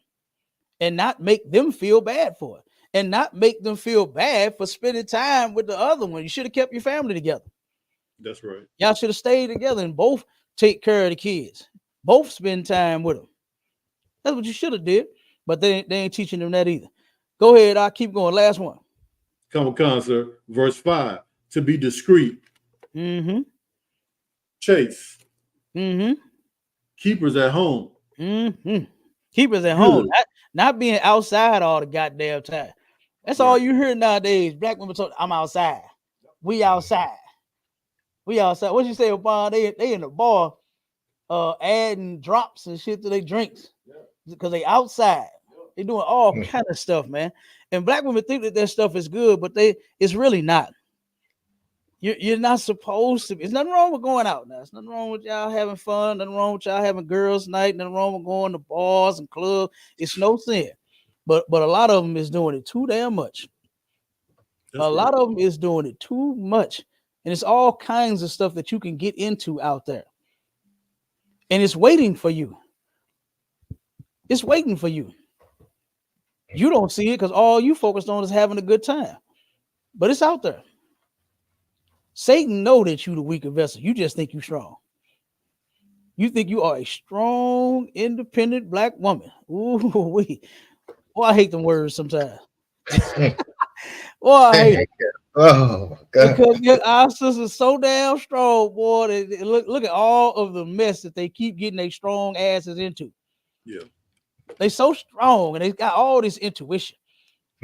But why you didn't know that the man didn't have a job before you met him then? Why you had to find this shit out 5 years later?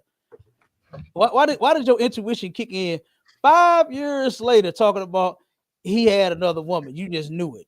Why didn't you know from the beginning? My intuition don't never kick in before tragedy strikes. It's always intuition. My woman's intuition kicked in.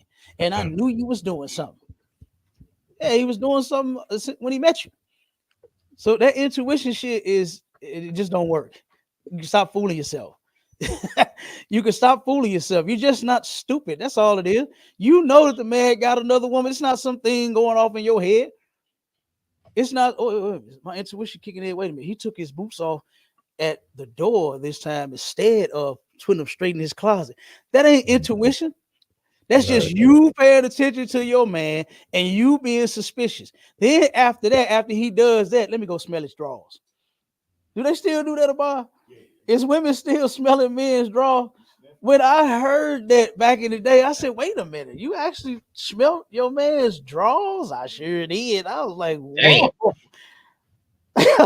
I was like, whoa, I was young when I said, damn, what if he farted in them? Right. Had a bad day or something, man. You know what I'm saying? I was young on my shala, and I asked the sister, I said, what if he farted in them? And hey, she don't do that. That ain't the smell she's smelling for. Yeah, she know the smell she's smelling for. She said, I'm checking collars, pockets, drawers, everything. I said, God damn, that's terrible. You sound like the police. You don't sound like no damn white. Hey, Captain Lucky. Go ahead. Hey, Lucky Cap. I got a little story to tell. Hold on. I got a story to tell. Look, come on with it. I had went to this chicken place, right? It was a new spot close by the job or whatever. I had to stop by there, right? I stopped by there. Now the lady that she opened a new shop. It was some hot chicken. They had some hot chicken. She was from Tennessee, right? Lady from Tennessee. So I go buy the chicken, get the receipt, put the receipt in my pocket. Hey, ain't nothing, eat the chicken, we'll go back to work, go home, boom. Take the work pants off, all that. The wife get ready to wash the clothes. You know how they do. They go through the pockets, make sure ain't nothing in there. She pulled out the receipt and it say Nashville, Kentucky. So she say, oh, this Negro done been all the way to Nashville, Kentucky. So she mad. I have no reason why. I don't know what's going on. So I'm like, hey, man, you got attitude. I don't know what's going on with you. I know I ain't did nothing. So she's talking about who you go see in Nashville. I'm like, damn. What are you talking about? I'm like, what the hell are you talking about? He pulled out the receipt. I said, you big dummy. I ain't been so damn Nashville. It's a new Nashville chicken place up here. I end up taking her there and she loved that damn chicken, man. Hell no. Hey, look, you know she rolling her head and her neck, her hand on her she hip, was did upset. all She that. thought I'd have took a trip. I'd have been. She like, how the hell he get the Nashville that quick? Well, you know it's coming when they put their hand. It still do that. They still put their hand on their hip, roll their goddamn head, that neck. Oh Lord. Go ahead, LeBron. Hey, who else got some stories? Oh, here come LeBron. Now, come on, LeBron. Come on. Come on. And then if you go out, they thinking like if you do go out and get another woman, this woman is nasty, she stink. She's never in the little corner of my mind thinking that you can go a step above. They thinking you ain't nothing better than them. Yeah. Like, nah, it gotta stink. So let me smell the draw. Damn, you know what that's I'm terrible. I'm gonna catch you because it's gonna stink. That's terrible. Sex smells sometimes. You know, I mean, it just depends on what it is. You know, sometimes it gets hot and steamy in there. You know, gotta start a fire in that bug. Hey, you know, it's already a little fire lit in there. You know what I'm saying? It is what it is. You know. But yeah, you're right about they do. They always think that the next person you pick, and that's just to discourage you from getting somebody. That's all that is.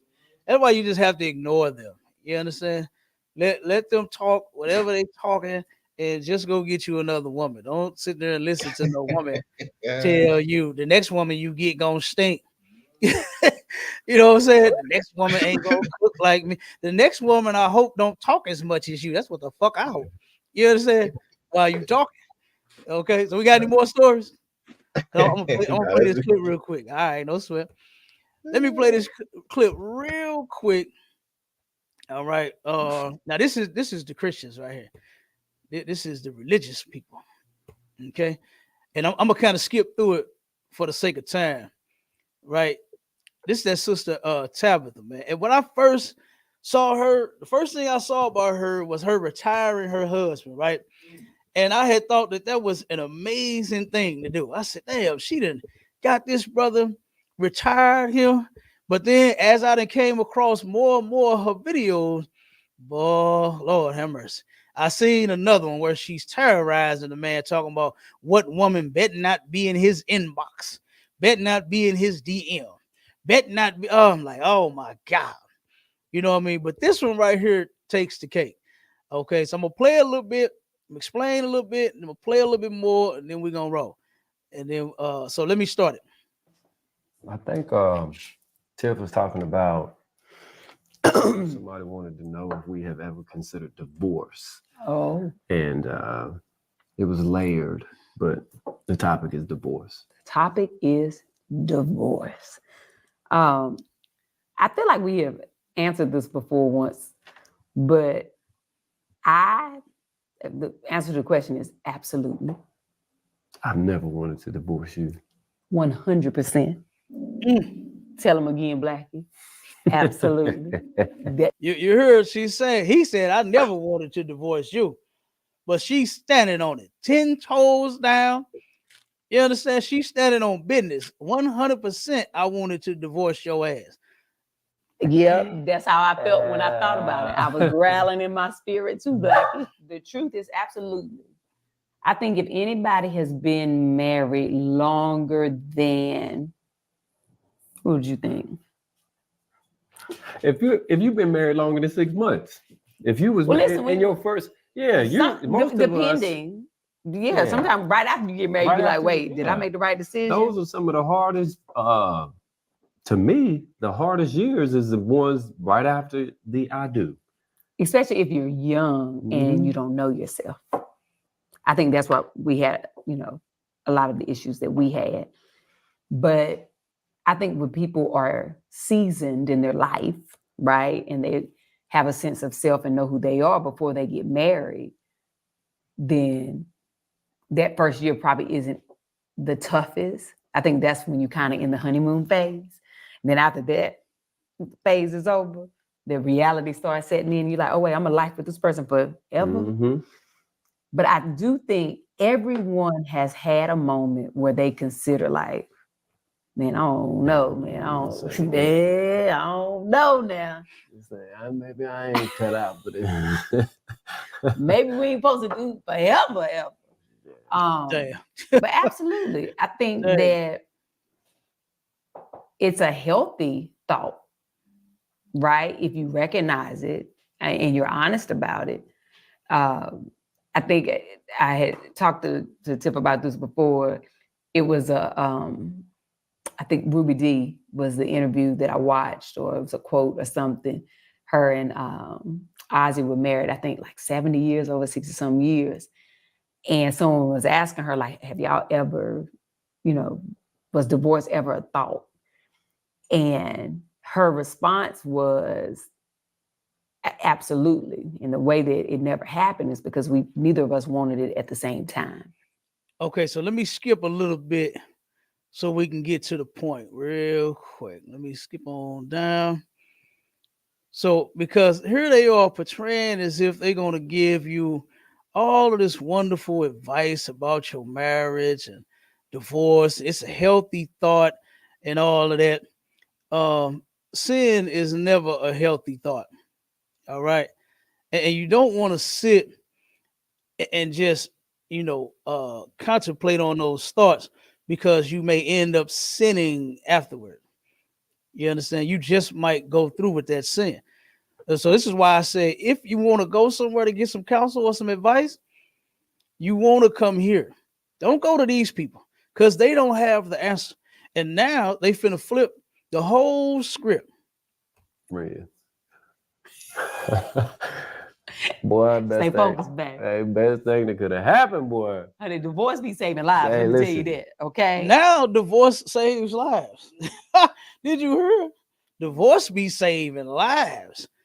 You understand? This is ridiculous. I wholeheartedly, I believe in it. Some folk get married and they should have only had a date.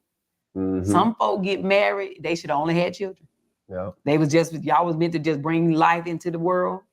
Honey, I know people gonna be like, but Tab, you a Christian. I believe in divorce. I believe. She said, Tab, you a Christian. And I believe in divorce. So basically what she's saying is F you, God. Because God said in the Bible not to divorce. She's saying F you, Jesus, because Christ said not to divorce. But she said, you know what? Some of y'all should have just had a date. You shouldn't have got married. Some of y'all you should have just had kids. You're just supposed to bring life into the world. Right. You're not understanding. You haven't looked up the statistics before you did this show about how divorce ruins people's damn lives. Tabitha, have you not seen this?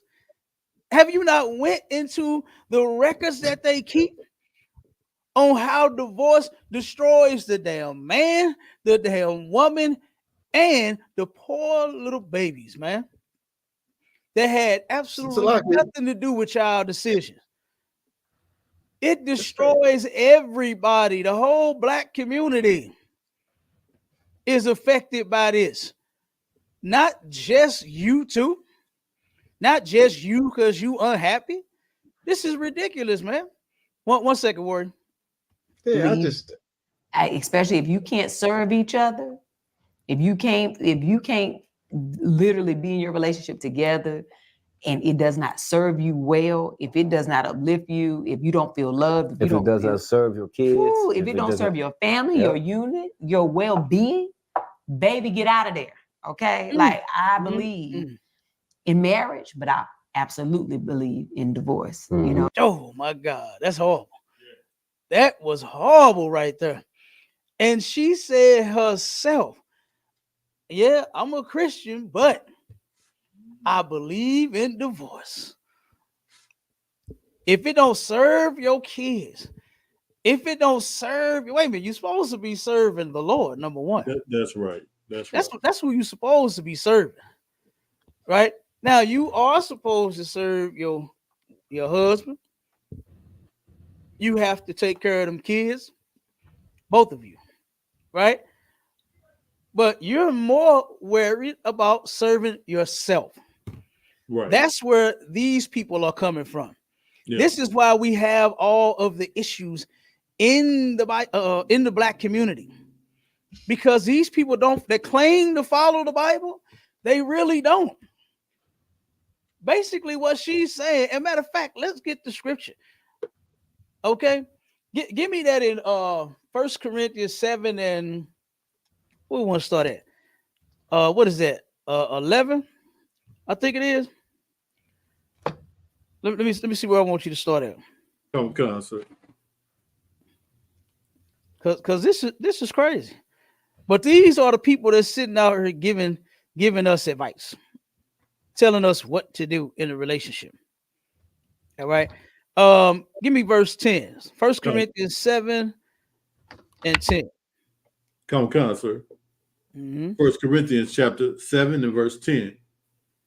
And unto the married I command, yet not I, but the Lord.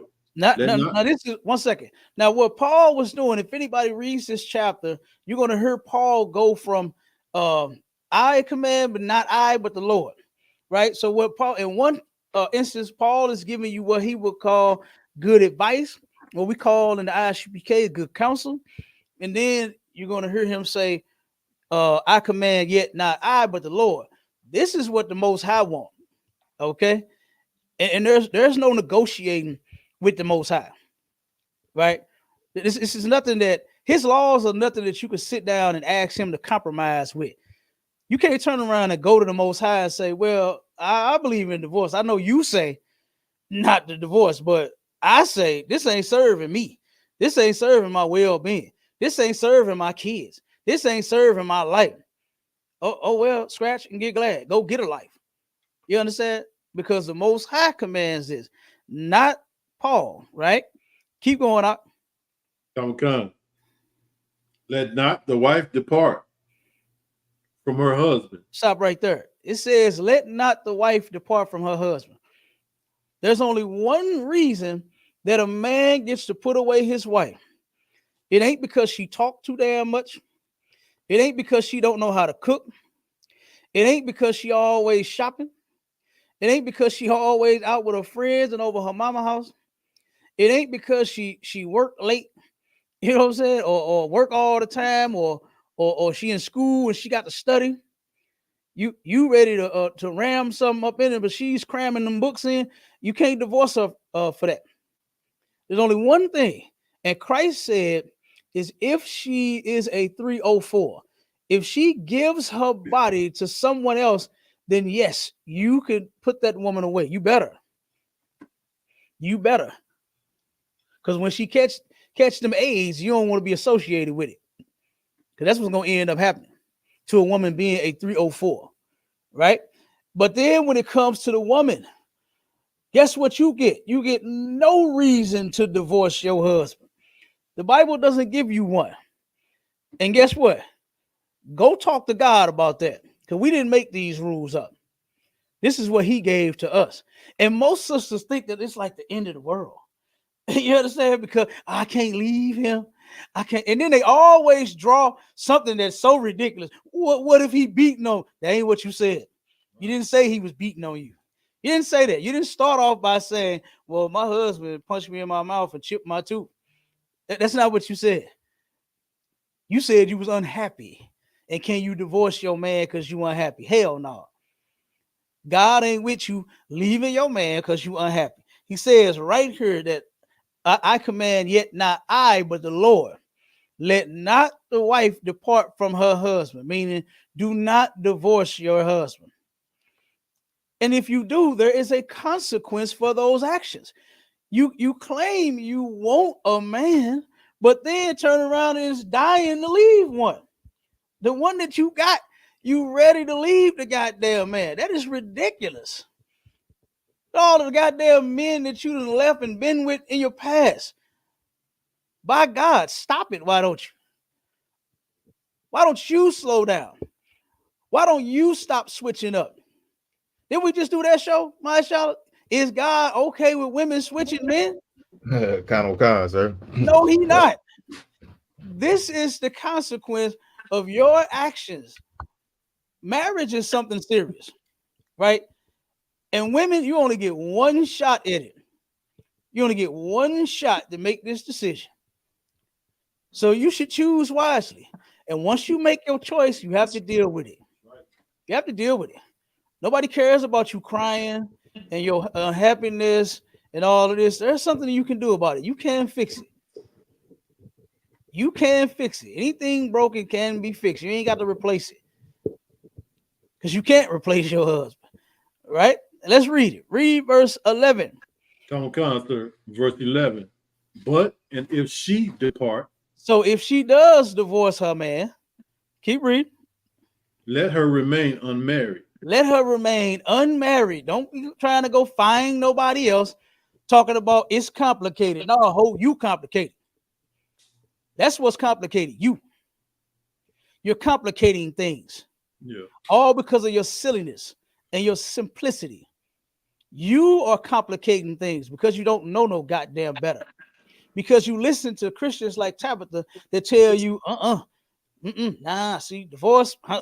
I believe in divorce. If it ain't serving you, get out. That's why it's complicated. Right? Be by your goddamn self since you don't know how to act with this man. Since you just so unhappy with this man. If you're going to divorce, go be by yourself. Go be by yourself. Keep going. Come. Or be reconciled to her husband. Or be reconciled to your husband. It's nothing wrong with a separation. It's nothing wrong with you taking a break. It's nothing wrong with you saying, look, you getting on my nerves. You getting on mine too. I'm going to my mama's house. All right, I'll see you when you get back. And nothing wrong with that. Nothing wrong with you taking a break. Sometimes that's what the marriage needs. Sometimes you can need a little space. Right? And hopefully, Lord willing, that space will turn around and make you see just how much you need your husband. Just how much you love your husband. Sometimes when you get out of the melee, sometimes when you get out of the whirlwind, you understand? Because while you in it, y'all in it. When y'all arguing, oh boy, Lord have mercy, y'all arguing. And you turn around and you carry it over to the next day and the next week and the next month and the next year. You just can't get over it. You argue. Sometimes when you just get out of the arguing, you just might say, damn, I miss my husband. Damn, I miss my baby. And y'all just might call each other for some pound time. And you just might bring that thing back together. You just might be like, you know what we was arguing over was real petty. Let's let it go. And now you come back, you done reconcile to your husband, not try to go find you somebody else. You understand? And the last part, it says, and let not the husband put away his wife. Don't divorce the woman. Don't you divorce your husband. You can learn to stay together. You can. And it's things like what we just heard is what is wrong with our people. Go give me Ephesians 4:29, Troop. What you just... Oh, go ahead. Go ahead. So I just wanted to make one comment. I mean, I think sometimes when you're going through stuff, certain scriptures can be helpful. I mean, for me, I just always remember, be angry, but sin not. There you go. Damn right. The sister is paying attention. Give her a hand. God damn it. The sister is paying attention to the scriptures. Be angry and sin not. Yeah. Guess what? We all get upset. We all turn around and subject to getting mad. But you can't sin all because of you being mad and you being angry. You don't have a reason to sin just because you're angry. Right. Yeah, he didn't pay the bill or whatever. He went and gambled the money, but you can't sin and say, you know what? This man, he can give me the money for my bill. So let me go over here and holler at him real quick and then go get my bill paid since my husband gambled the money. You can't sin because your husband made you mad and gambled your money.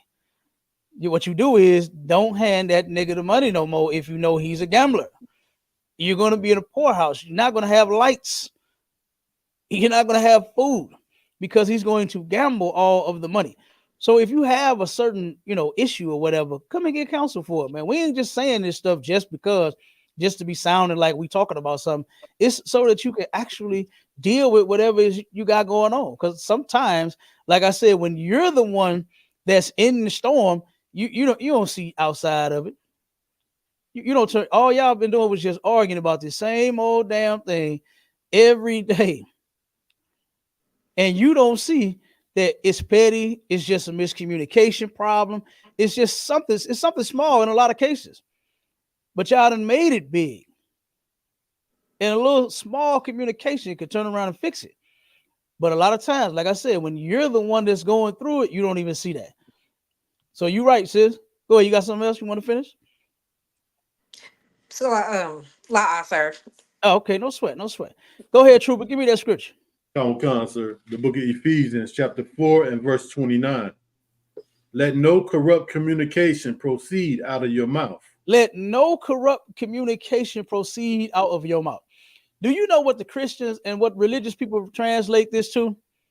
Is you saying a curse word.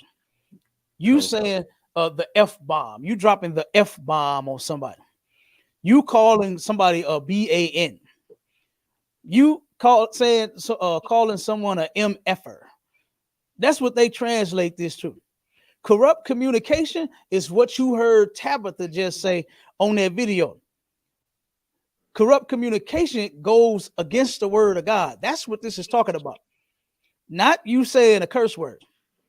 Because there's no law against the word F-U and B-I-B-I. There's no laws against those words. Salaki Cap. Go ahead, Doc.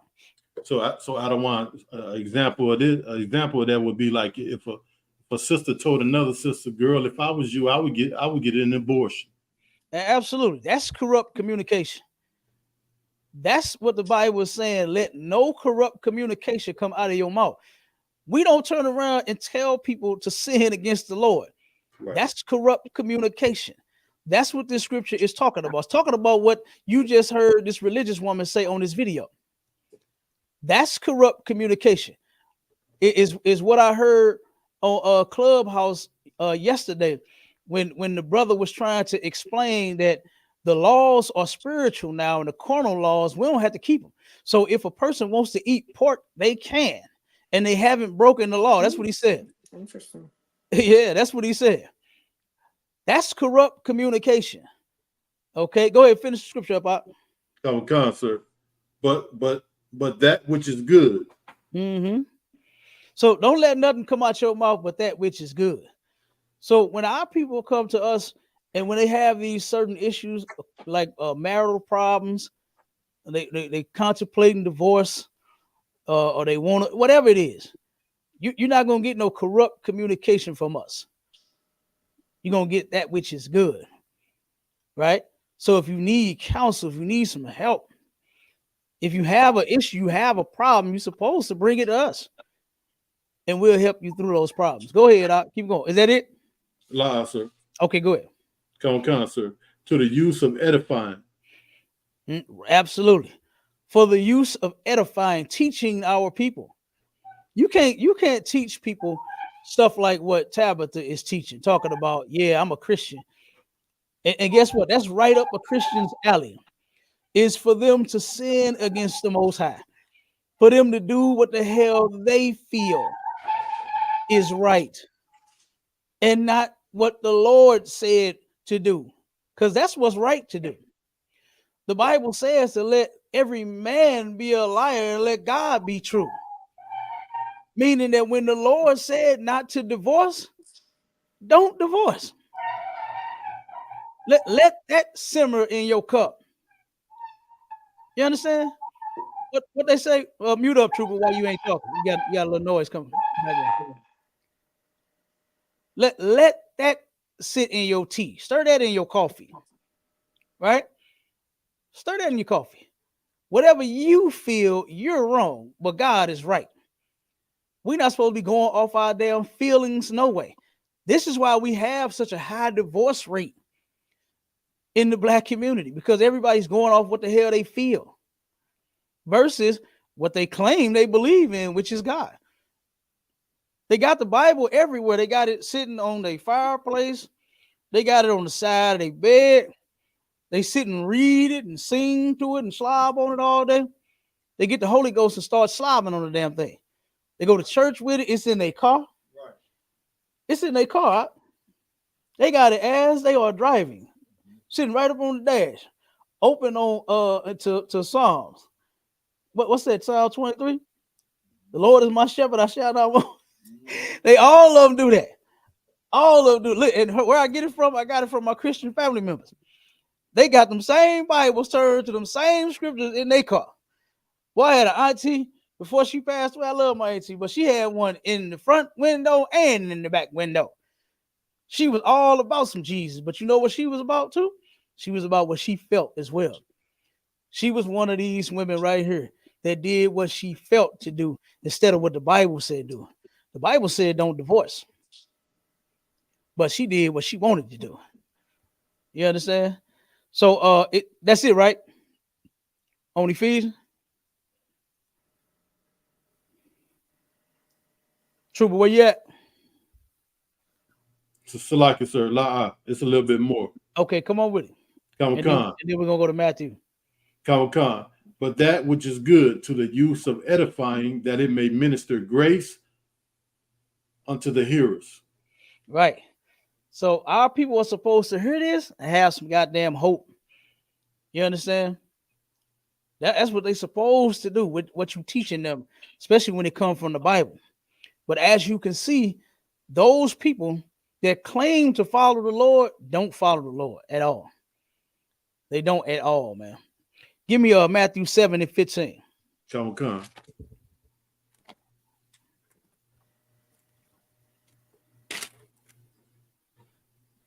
Book of Matthew, chapter 7 and verse 15.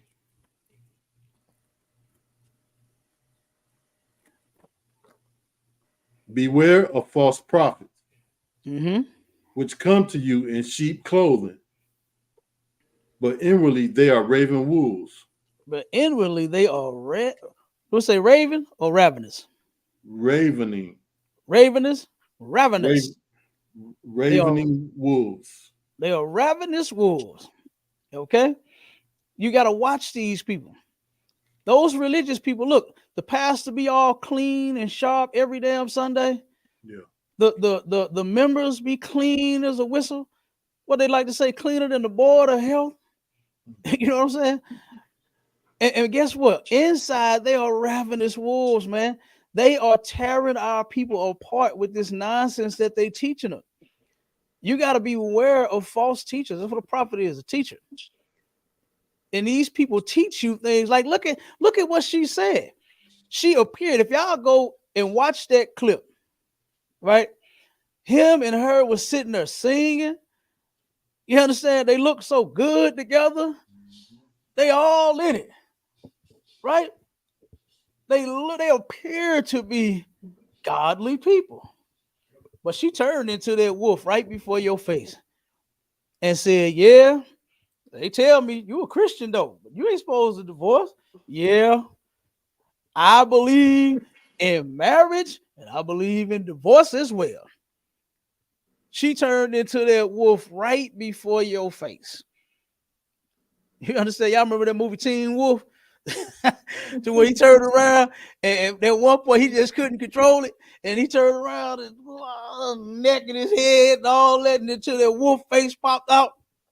That's what she just did on that camera, man. She turned into that wolf.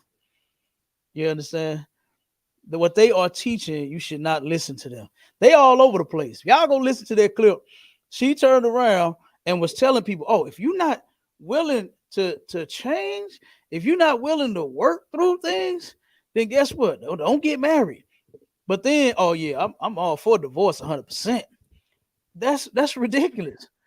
On one hand, to tell people to work with your partner, but then say, oh, don't work with them, just leave them. Like, that's ridiculous. Right. That is insane. Now give me Matthew 23 and 25. Come. We're gonna get ready to get out of here. Because y'all know we got the debate coming up. 6 p.m. Central Standard Time for the discussion. You understand? The ISUPK and my hitters that you see me with right now. We going in on the Christian Dream Team. We're gonna serve them up their first nightmare. Okay, they want to challenge us on the Bible, in which they are. We're gonna show them that they are no match for the truth. That's right. And the topic is going to be: is the virgin birth biblically? Is the virgin birth a biblically correct teaching?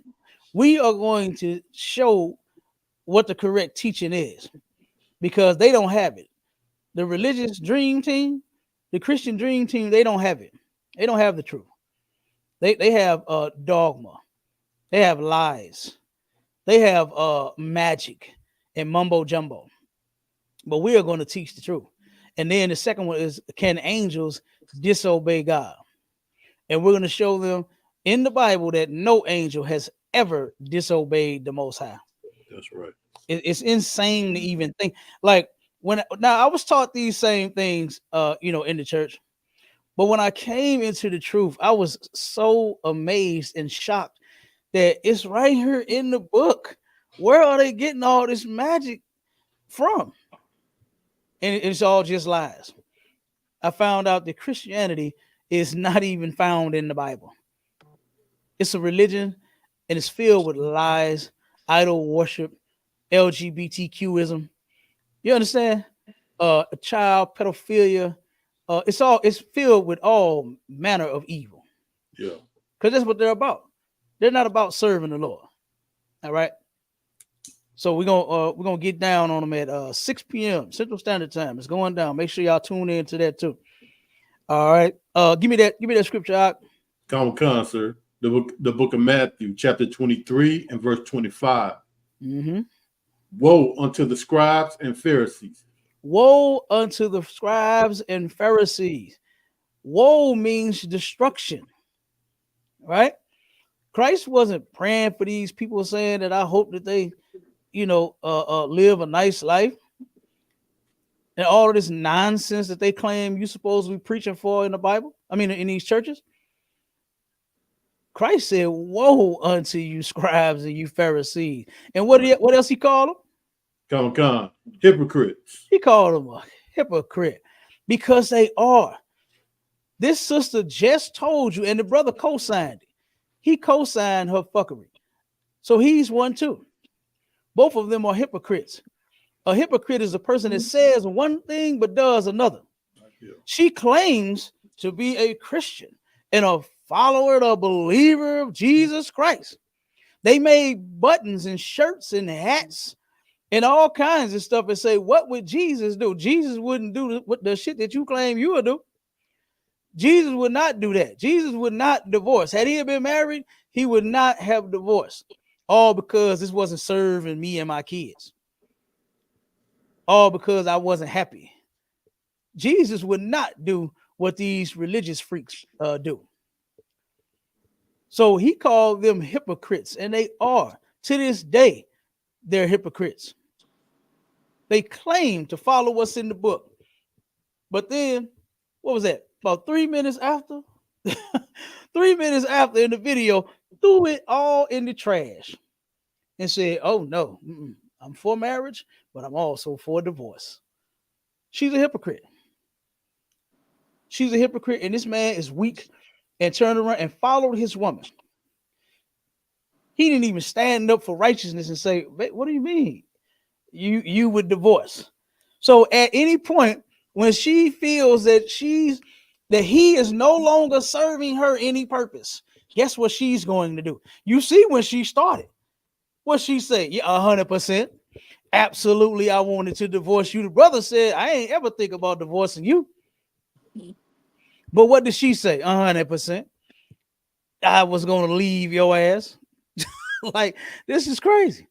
And then double down on it and say, yeah, people shouldn't get married. Some shouldn't.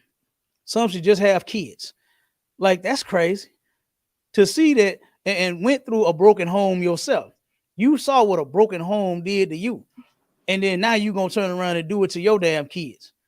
And say, oh, we just were supposed to have kids. We weren't supposed to be together. You nasty heifer, you. Yeah. Ain't that what you say back in the day? Call them heifer. You nasty heifer. They need to start calling women some of them things they called them back in the day. Maybe they'll change their behavior. Go from no slut shaming to you nasty heifer you. Oh, scallywag. You scallywag. You understand? Well, they had a lot of terms that used to keep a woman in check. You understand? But now we just going for anything that she do, anything that she say. The brother sat there. You heard it. You heard him say, and well, I know he felt small. Oh, I know he felt small when he said, I ain't never think about divorcing you. And she said, well, I thought about divorcing your ass. Yeah. Damn, that was cold, boy. Boy. Okay, finish that scripture. Come. For ye may clean the outside of the cup. Yeah, them Christians, the outside of their cup look real good. They walking in church together. They singing and dancing. I'm singing unto thee. They speaking in tongues. You understand? They got a good job. They dress nice. They got a nice house. They got a nice car. They make clean the outside of the cup. Keep going. Right. And of the platter. Mm-hmm. But within they are full of extortion and excess. Man. They full of shit also. That's right. You understand? They are full of sins, man. They're full of sins. This sister, I'm telling you, I guarantee that Tabitha herself is filled with sins. A whole bunch of them. Yeah. A whole bunch of them, man. And you know something else that I think that she would probably believe in is stepping out on her husband. If she don't disagree with divorce, she don't disagree with giving her body to somebody else. I think she'll do it. I think she would do it. What you think about? Definitely know she's gonna do it. So soon as she unhappy, soon as she is unhappy. That's what you think, my Shala? Most definitely, I know she'd do it. You can tell who wear the pants in that relationship. You can tell who wear the pants. Absolutely. What about you, Trooper? I think she will out of one. I think so too. What you think, sis? Do you think she has a possibility of spreading herself as well as she is in agreement with divorce, even when the Bible says not to? Kind of, sir. Yeah, I think so. She would, but I also think that he would still stay with her though. You said she would what? Say it again. He would still stay with her, even if she did. He would still stay with her. Yeah, I think so. I think so too. He's not a man that can stand on his convictions. So yeah, and maybe I believe that. Yeah, maybe he just doesn't, because he doesn't strike me actually as having his own opinion. His opinions are basically based off of hers. Right. I agree. I looked at him in this video and I said the same thing, because there's other videos that I saw to where, like I said, she was going in on a brother about women being in his DM, you know, and that's what I was saying about Judge Mathis, is that this man is hurt because of his woman. Judge Mathis is having the work. It wasn't just the filing, right? It wasn't just her filing for a divorce, which made his life the worst time ever, like what he said.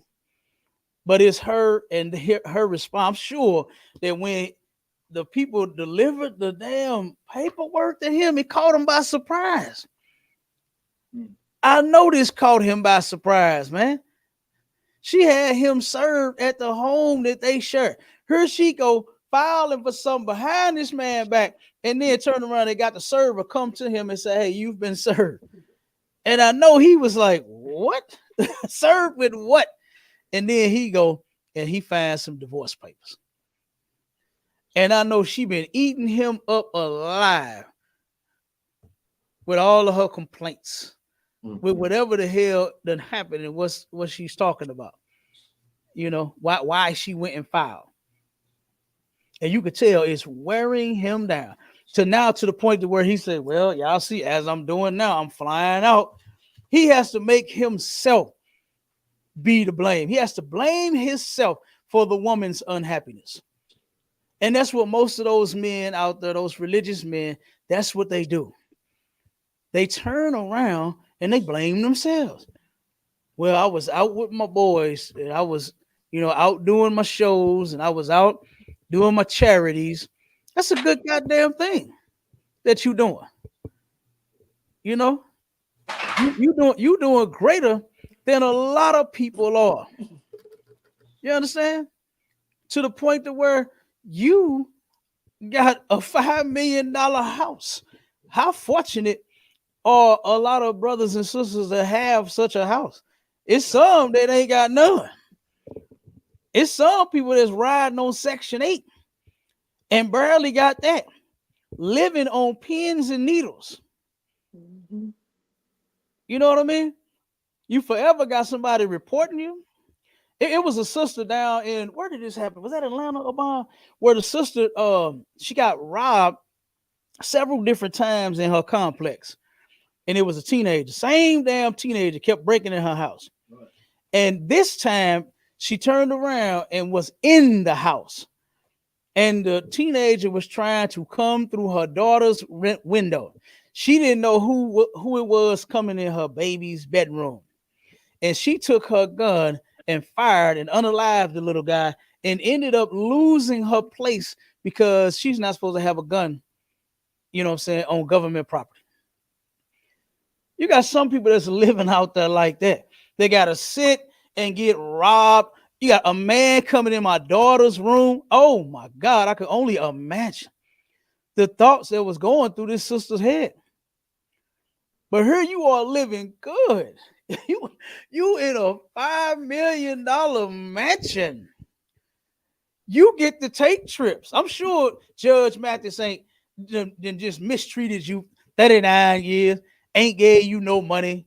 You ain't worth nothing. You know what I'm saying? I'm sure he didn't do her like that. I'm sure she benefiting. I'm sure she driving well and looking well, just like what he do. But according to her, she's unhappy about. She's unhappy. Yes, sir. And she's a woman and she deserves to be happy. Like, no, you don't. You work on happiness. That's what you do. Don't nobody deserve shit. If we're going to be technical, we all deserve to have been put to death. The first sin we committed. That's what the Bible says. That the wages of sin is death. So that's what we actually deserve. Now, since the Most High gave us another chance, why don't you take that? Stop being so goddamn stupid. Stop being so damn selfish and take this second chance and actually get it right. You done slept with all of these men all your goddamn life. Why don't you finally get it right? Why don't you finally give that vagina a rest? Because everybody has some. The boys on the football team, the basketball team, the boy in college, the boy that you worked with at Popeyes. You know what I'm saying? Your baby daddy, your second one, your third one, your fourth one, your fifth one. Everybody has some of that monkey. What did the OJ say? She used to be my girl. Oh my God. Everybody can say that damn near. She used to be my girl. You can go somewhere with a woman and somebody, there go my ex, right? There go my baby mom. There go my, like, come on, man. We got to make black marriages great again. We got to make the black man great again. We got to make the black woman great again. And the only way to do that is for us to follow these scriptures. It's for us to follow the culture that the Most High left us. He didn't leave us a culture to where you do whatever you feel. You understand? Our morals is not to, you know what? Yeah, I heard what the Bible is saying, but you know what? This is what I do. This is what I feel. Nobody cares what you feel, but you. Like, who cares what you feel, but you? Especially when what you feel goes against the word of God. So go live whatever type of life that you want. Just leave the Bible out of it. Don't say that God, told you that this wasn't your husband. You know how many sisters I had called me with that out? I had a sister listening to class and said, wait a minute, I heard y'all say that you're not supposed to divorce. This was after the class. I said, absolutely. And the sister had divorced her. I forgot how long they were together. I think 7 years or something like that. And she said, oh, yeah, I left my husband. I said, why is that? She said, cuz he got laid off. This is what she said. He got laid off and hadn't had a job for a long time. That's what she said. I said, damn, you left the man for that? Like, no wonder so many of our brothers are acting, and I'm not giving them an excuse, but I just realized why they're acting and responding to women the way that they are. Where they saying, I don't even want to be responsible for no broad. I don't want to get married. I just want to smash and pass. I see why so many brothers are doing that, because look at what they get. Here you go in your time of need to where you need some support. You know what I mean? Because you lost your job. She didn't say that the brother was a bum and just didn't want to work. You know, they like putting that on the brother. They like saying he's a bum and he don't want to work. We are going through some ridiculous times, man.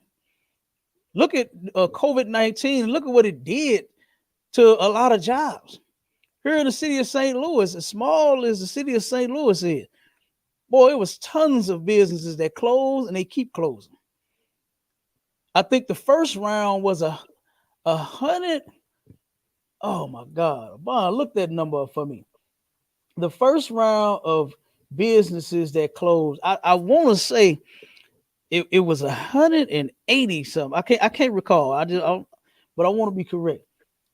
How many businesses closed in the city of St. Louis during COVID-19? And it was a lot of them, brother. It was a lot. It was how many million? Then my child, look up how many people were unemployed during COVID-19 in St. Louis.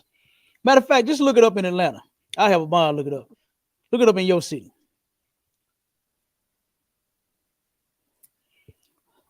Con, sir. Let me see if I can find that number. Because that was large too.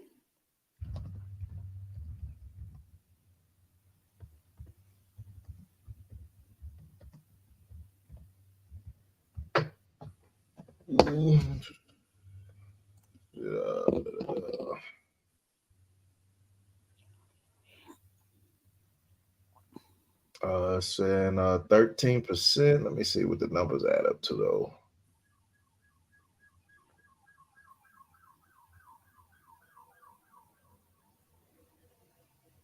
It's not giving me an exact number of people. Hold on. Let me go out. You said it ain't giving the exact number? No, it's not giving me. It's just giving me percentages. That's all right.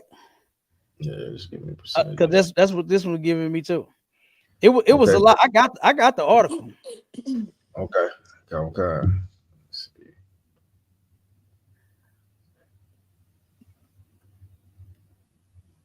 I got the article. I gotta find it. But it says here in the one that I got for St. Louis. This was in 2020. For males it was 40%, females 60%, older than 55 was 38%, have been temporarily laid off was 23%. Let me see. Good, this crazy. This crazy. It was a lot of people. Whoa, I think I got it. Let me see. How many millions of people was it? Okay, nah. Damn, I thought it was in this one. Yeah, I'm trying to get an actual number. Man, it was millions of people laid off here in St. Louis that had no job. I remember one time in the food drive, a pastor, brother, pulled up and said, "What's going on over here?"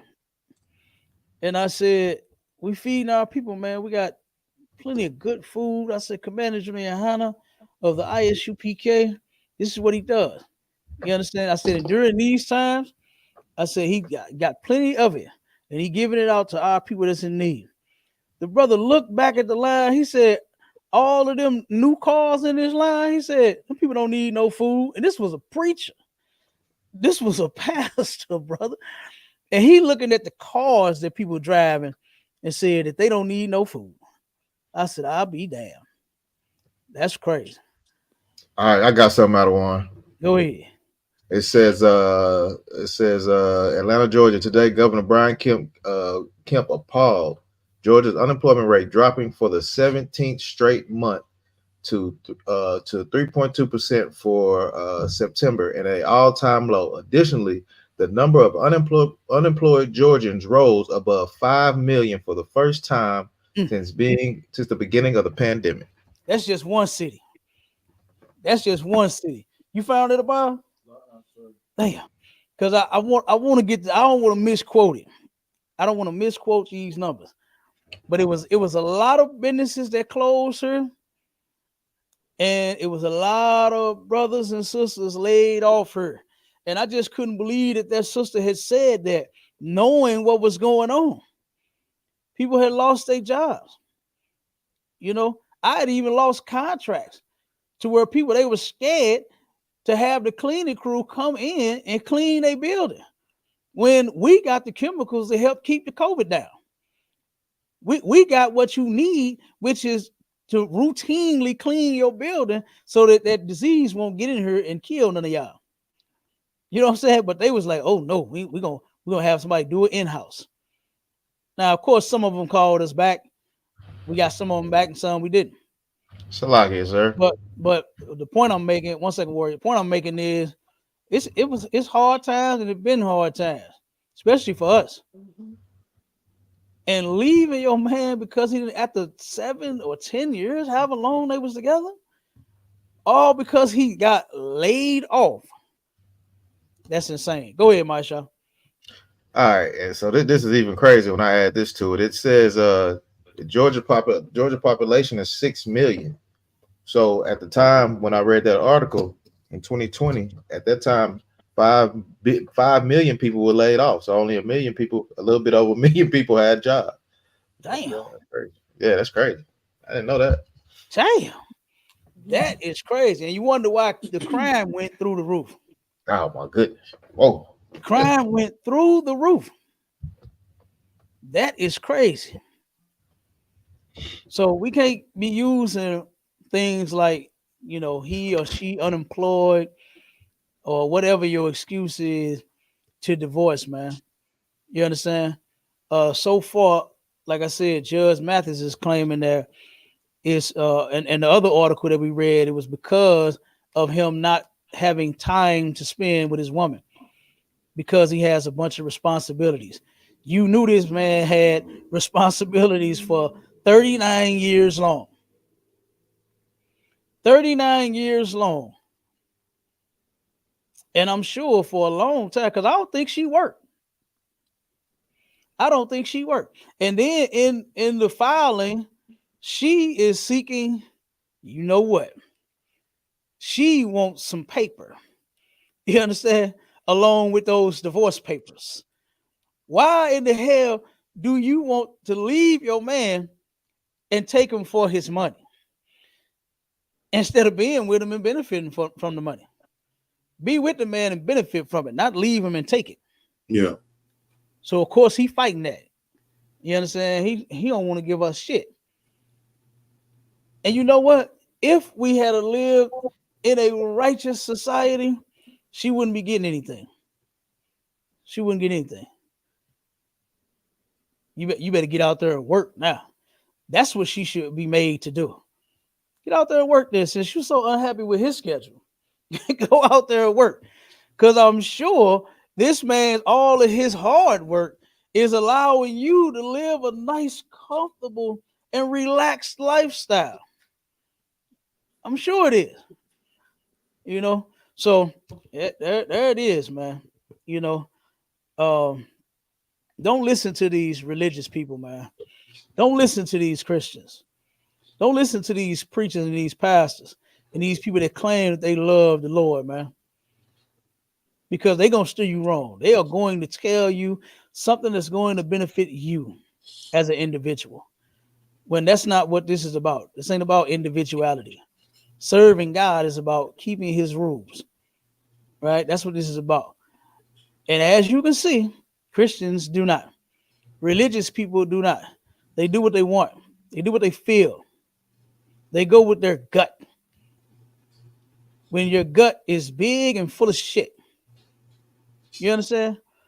So you shouldn't be doing that. What you should be going off of is the word of God.